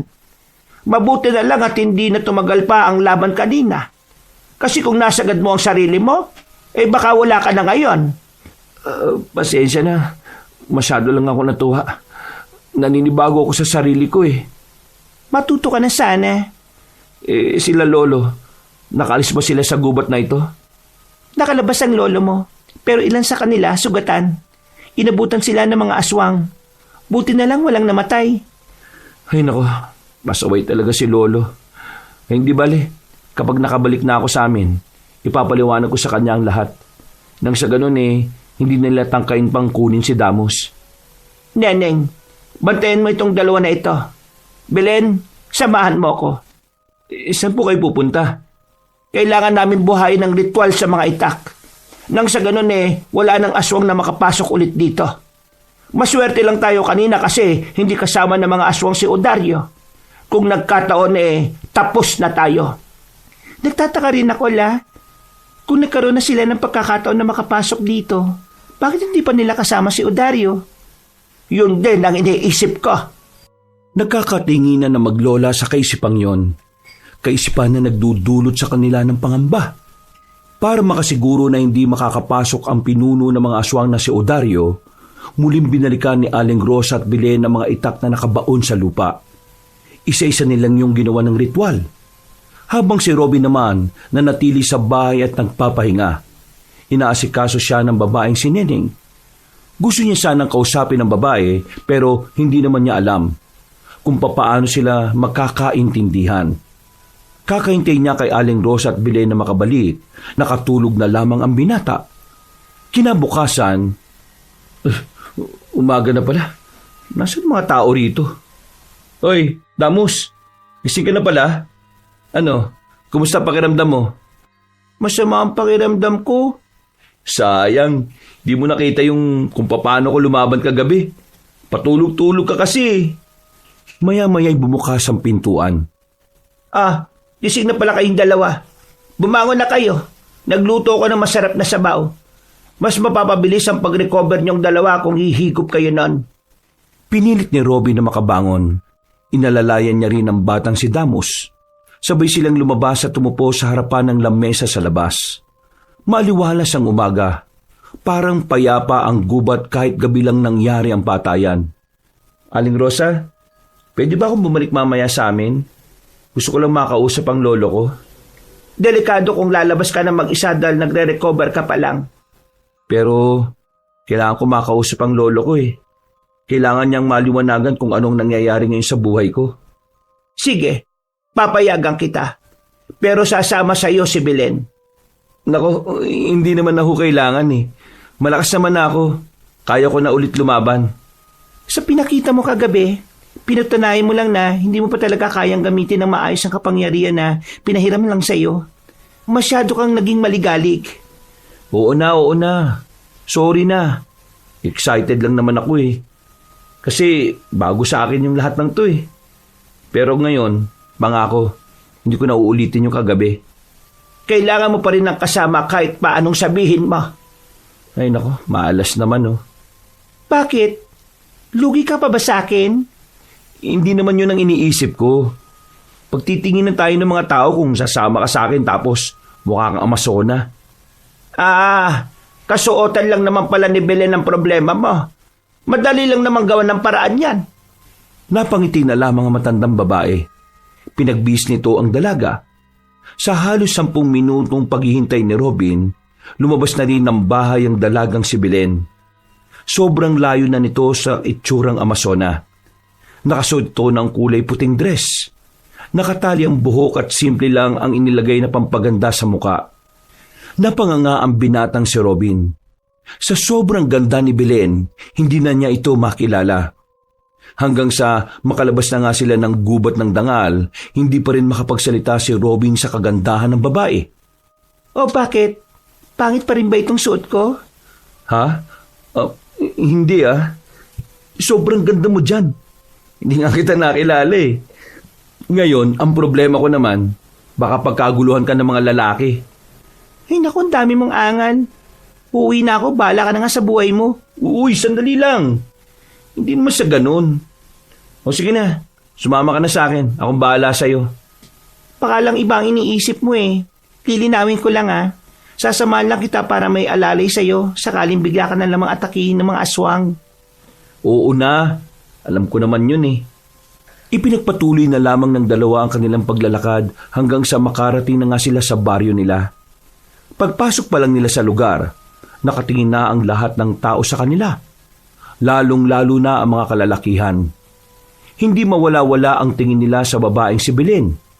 May mga nagbubulungan pa na nag-uwi ng magandang babae si Robin. Hindi na lamang nila pinansin yon. Nang makarating na sila sa bahay nila Robin, inabutan nilang nasa bakuran si Impeng at Amboy. Uy, pre! Kagabi ka ba namin hinahanap? Uy, wow. Pre, sino to? Isang gabi ka lang nawala. Nag-uwi ka na ng magandang babae. Teka, parang nakikilala ko to Parang pamilyar tong babae to na hindi ko lang maalala kung saan ko nakita. Robin, sino yan? Ayan ba yung kasama mo kagabi sa gubat ng dangal? Habang nakikipaglaban kayo sa mga aswang? Nakikipaglaban ka sa mga aswang? Napakamot na lamang sa ulo ang lalaking si Robin. Wala na siyang kawala. Wala na siyang magagawa kundi ang sabihin na lamang sa mga ito kung ano na ang papel niya sa lahat ng nangyayari. Hindi makapaniwala ang dalawang binata habang si Mang Taning naman ay bilib na bilib sa apo. Sa sobrang bilib nito, bago pa pala makauwi si Robin, naikalat na niya sa buong baryo na lumaban ang kanyang apo sa mga aswang. Pambihira ka naman. Kumakalaban ka na pala ng mga aswang, hindi mo man lang sinasabi sa amin. Biglaan nga ang lahat. Kahit din naman ako nabibigla sa mga nangyayari. Kagabi kasi, wala na akong choice kundi lumaban. Kahit na hindi ko pa kabisado gamitin ang kapangyarihan ng batang engkanto, kailangan kong pumalag. Lo, nasa panganib ang baryo natin. Nakaamba ang mga aswang. Kapag nakuha nilang gusto nila, tapos tayong lahat. Impeng, Amboy. Total, lalaban kayo para sa hustisya ni Elena. Sumama na lang kayo sa akin. Magkakasama natin pigilan yung kasamaan ng mga aswang. Uy, pabor sa akin na sumama sa'yo, no? Pero, pwede mo pagpakita sa amin kung may kapangyarihan ka talaga? Hindi niya pwedeng gamitin ang kapangyarihan niya sa walang katuturan. Mahalaga ang lakas niya. Hindi niya ito pwedeng gamitin sa walang kakwenta-kwenta. Grabe, sungit naman ito. Basta, makikita nyo rin kung gaano siya kagaling. Kung napanood nyo lang yung ginawa niya sa mga aswang, ay nako, baka humanga rin kayo. Basta ako, lalabanan ko mga aswang na yan kahit na wala akong kapangyarihan. Papatayin ko silang lahat. Naintindihan ko kung gaano nyo kagustong makaganti sa mga aswang. Pero, kailangan natin maging seryoso. Kailangan natin mas maging maingat. Nasaksihan ko kagabi na hindi talaga sila pangkaraniwan. Kahit nakakaiba ang lakas ko, para naman silang hindi nauubos. Kaya kung sasama kayo sa akin, sumama na kayo sa akin. Babalik tayo sa gubat ng dangal. Babalik? Bakit? Nakapunta na ba tayo ron? Ang ibig kong sabihin, doon na muna tayo. Tuturuan nila tayo kung paano makipaglaban. Lo, mag-iingat kayo rito ha. Hindi kita mababantayan. Kailangan namin protektahan yung bata na gustong kunin ng ama niyang aswang din. Kapag nakuha niya kasi yon, mahihirapan na tayong talunin yung mga nilalang na yon. Tumango na lamang ang matandang si Taning. Pagkatapos ng kanilang pag-uusap, naisipan na nilang bumalik sa gubat ng dangal. Tanghali pa lang noong mga sandaling yon, habang naglalakad sila, nagtaka si Belen nang biglang umulan na malakas. Sumilong na muna sila sa ilalim ng puno. Nagtatakang kinausap ni Robin ang babae. Bakit? Anong problema? Nakakapagtaka. Hindi umuulan dito sa gubat ng dangal dahil sa presensya ni Damos. Ngayon, umulan bigla. Ibig sabihin lang nito, may maling nangyayari. Ha? Anong ibig mong sabihin? Masama ang kutob ko. Kailangan na natin puntahan sila, Lola. Dali! Nagmamadali silang apat na umalis sa kanilang kinalalagyan. Sinuong nila ang malakas na ulan. Wala na silang pakialam kung gaano kalamig ang tubig ng ulan. Hindi nagtagal, nakarating na rin sila sa tapat ng bahay na matandang babae. Pero malaking problema ang kanilang dinatnan. Biglang humina ang ulan, pero nanatili pa rin ang kidlat at kulog. O Dario? Mabuti naman at dumating na kayo. Ang balita ko kasi, ikaw lalaki, nasa iyong kalahati ng kapangyarihan ng anak ko. Oo nga, nasa akin nga. Ano naman? Dahil nasa iyong kalahati, itong anak ko, hindi ko mapakinabangan.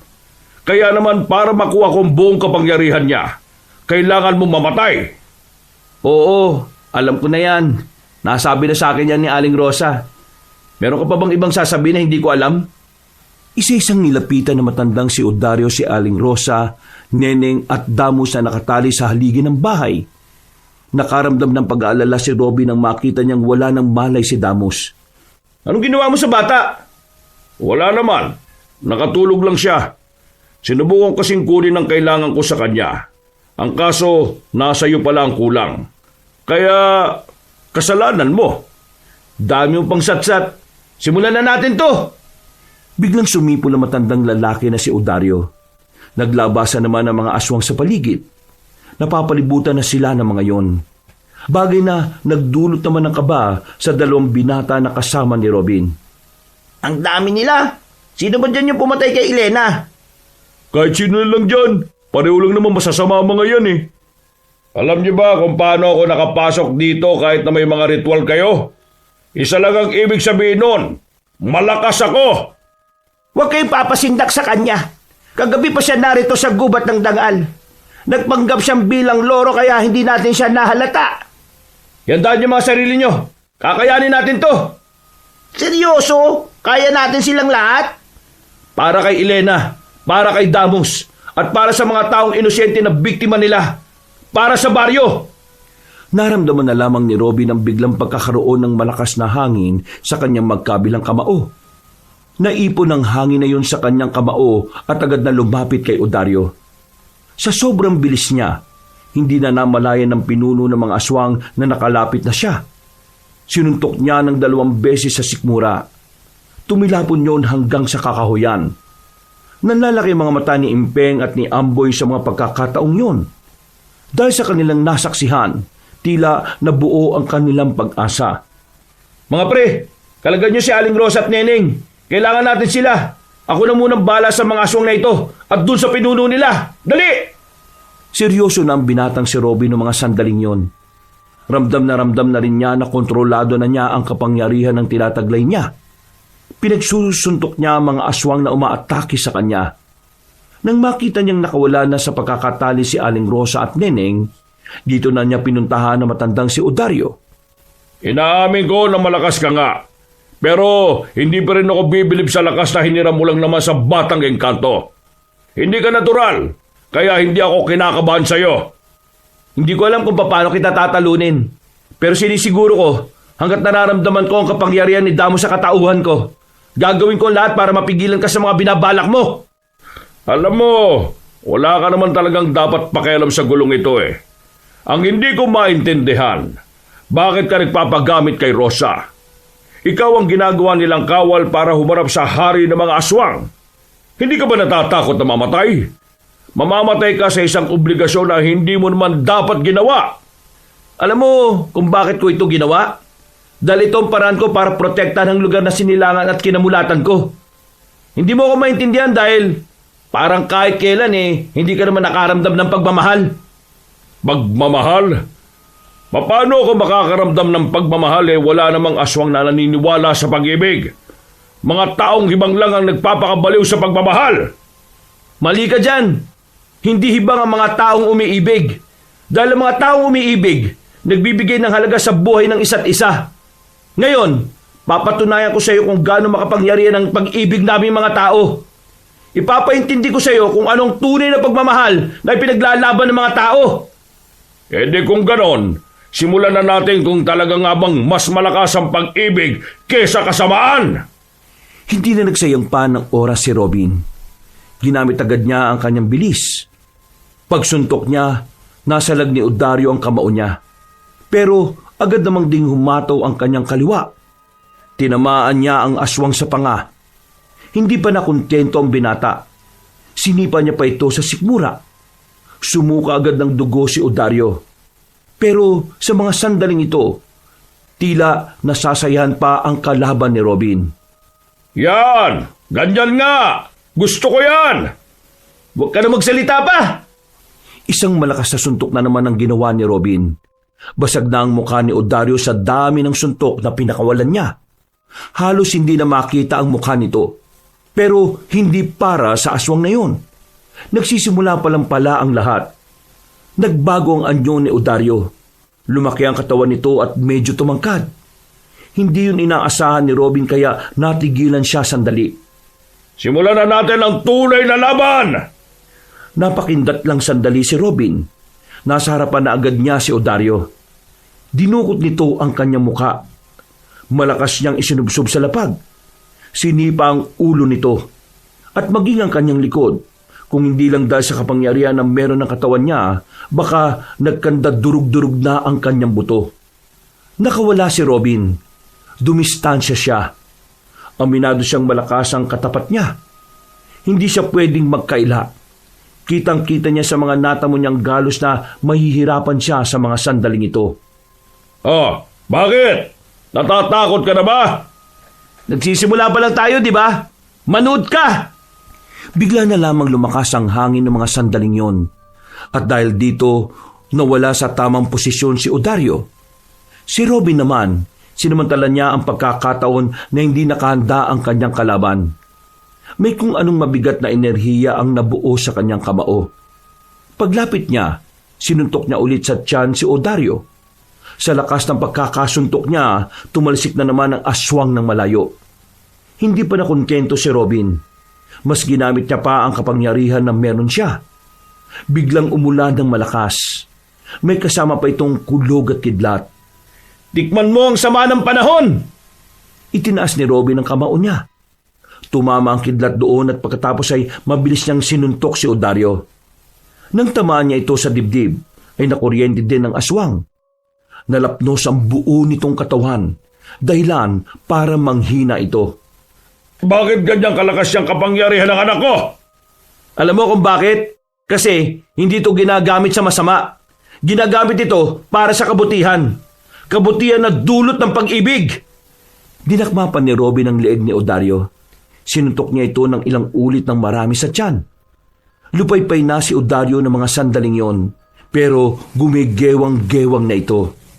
Akala mo ba magpapatalo ko sa isang kagaya mo? Hindi! Nagkakamali ka! Ako ang pinuno ng mga aswang at ako ang pinakamalakas. Walang kahit na sinong tao makakatalo sa akin. Hindi ako tao. Hanggat nasa akin ang kapangyarihan ni Damos. Hindi ako normal na tao. Kaya ihanda mo ng sarili mo. Nagtaka na lamang si Odario nang biglang lumabas sa mga gilid ang tatlong albularya. Napapalibutan siya nito. At isa pang gilid ay ang anak nitong si Damos. Hindi makapaniwala si Odario na nagawang talunin ng mga albularya ang mga bataan niya. Ito na ang tamang pagkakataon para mamahinga ka na, Odario. Makakawala na rin si Damos sa panganib at pangamba na idudulot mo sa kanya. Teka, anong gagawin nyo? Tutuldukan na namin ang kasamaan mo. Nagsimulang magritwal ang tatlong albularyo. Habang nakapalibot sila kay Odario, halos mabaliw-baliw si Odario sa mga naririnig niya. Nakakaramdam ito bigla ng matinding sakit ng ulo. Maya-maya pa, unti-unti na itong napahiga. Unti-unti na namin hinihiwalay ang kaluluwa mo at ikukulong namin yon sa lugar na kahit kailan hindi ka na makakatakas. Mamamatay pati ang kaluluwa mo! Nang hindi na gumagalaw ang matandang lalaki, lumapit na ang batang si Damos. Dala nito ang isang gintong punyal. Kahit na kailan, hindi mo nanalong kasamaan laban sa kabutihan. Nagkamali ka ng pinanigan. Sa uling sandali, igagalang kita bilang ama at tatay. Itinarak ng batang punyal sa dibdib ni Odario. Wala pang 20 segundo, agad na naging abo ang katawan ng pinuno ng mga aswang. Dahil dito, nakahinga na rin sila ng maluwag. Nagyakapan ng tatlong albularyo. Napabuntong hininga naman si Robin. Ubus na ang mga aswang, pre. Manalo na yata tayo. Bulagta na yung mga buang oh. Oo, tapos na ang laban. Nagtagumpay tayo mga pre. Nagdiwang ang kalooban nila ng mga sandaling yon. Tuwang-tuwa si Robin sa sarili niya. Hindi naman kasi niya inaasahan na aabot siya sa puntong makakatulong siya para protektahan ang maraming buhay. Makalipas ang 1 linggo matapos ang labanan, marami na ang nangyari sa buhay ni Robin. Nakilala siya sa kanilang baryo. Puring-puri siya ng mga tao. Ang kanyang lolo naman, walang araw na hindi siya pinagmamalaki sa mga nakakainuman. Si Impeng at Amboy naman, naging masaya na rin dahil sa wakas, nabigyan na rin nila ng hustisya ang kamatayan ni Elena. Mas naging malapit na sa isa't isa ang magpinsan. Samantala, nawala na rin ang mga haka-haka tungkol sa gubat ng dangal. Nalinawan na rin ang mga baryo na ang batang si Damos ay ang siyang nagpoprotekta sa kanila sa mga nakaraang taon. Dahil dito, wala nang ni isa na nagtangkapang kunin ng bata. At kahit sino rin, nakakadaan na rin ng malaya sa gubat ng dangal. Pinatakas na rin ni Damos sa mga biyag na lahat ay wala ring maalala. Damos, maraming salamat sa pagpapiram ng kapangyarihan na meron ka. Ha? Kung hindi dahil doon, hindi ko magagawang kalabanin ang pinuno ng mga aswang eh. Kaya maraming salamat. Ngayong ibabalik ko na sa iyo ang kapangyarihan mo. Hihiling ko na sana mas lalo mong maramdaman ang kapayapaan. Kuya Robin, maraming salamat din dahil nagtiwala ka sa akin ha. Kahit na hindi ako kagaya nyo, pinaramdam nyo sa akin na hindi ako naiiba. Maraming salamat Lola Rosa, Ate Belen at Ate Neneng. Inalagaan niyo ako at pinrotekta na parang isang tunay na kapamilya. Sa pagbabalik ko sa tunay kong tahanan, hindi ko kayo makakalimutan. Huwag po kayo mag-alala, dadalaw po ako isang beses sa isang buwan. Maraming salamat din sa iyo, Damos. Ikaw ang naging ilaw para sa kaligtasan ng lahat. Sana maging maayos ka lang sa pag-alis mo. Masaya kaming naging bahagi ka ng aming buhay. Hindi ka namin makakalimutan, Damos. Napangiti na lamang ang tatlong albularyo. Maya-maya lang din, sinimula na ni Damos ang pagbawi sa kapangyarihan kay Robin. Kinabukasan ng gabi ay nagbalik na rin si Damos sa mundo ng mga engkanto. Masaya itong nakapagpaalam. Sa pag-alis ni Damos, dito na rin nagsimula ang panibagong kabanata ng buhay ni Robin. Dahil sa mga nangyari, mas nagkaroon siya ng interes sa pagiging albularyo. Kaya naman nakiusap siya sa tatlong albularyo na turuan siya sa mga bagay na dapat niyang malaman. Mula noon, kasakasama na ni Robin ang tatlong albularyo sa maraming bagay. Kalaunan din naman kasi, nagkaroon sila ng pagtitinginan ni Belen. At ang pagtitinginan na yon ay nagbunga ng 2 batang malulusog. 2 anak na simbolo ng kanilang bagong kapalaran. 2 bagong miyembro ng pamilya na magiging dahilan ng kanilang bawat paghinga. Wakas,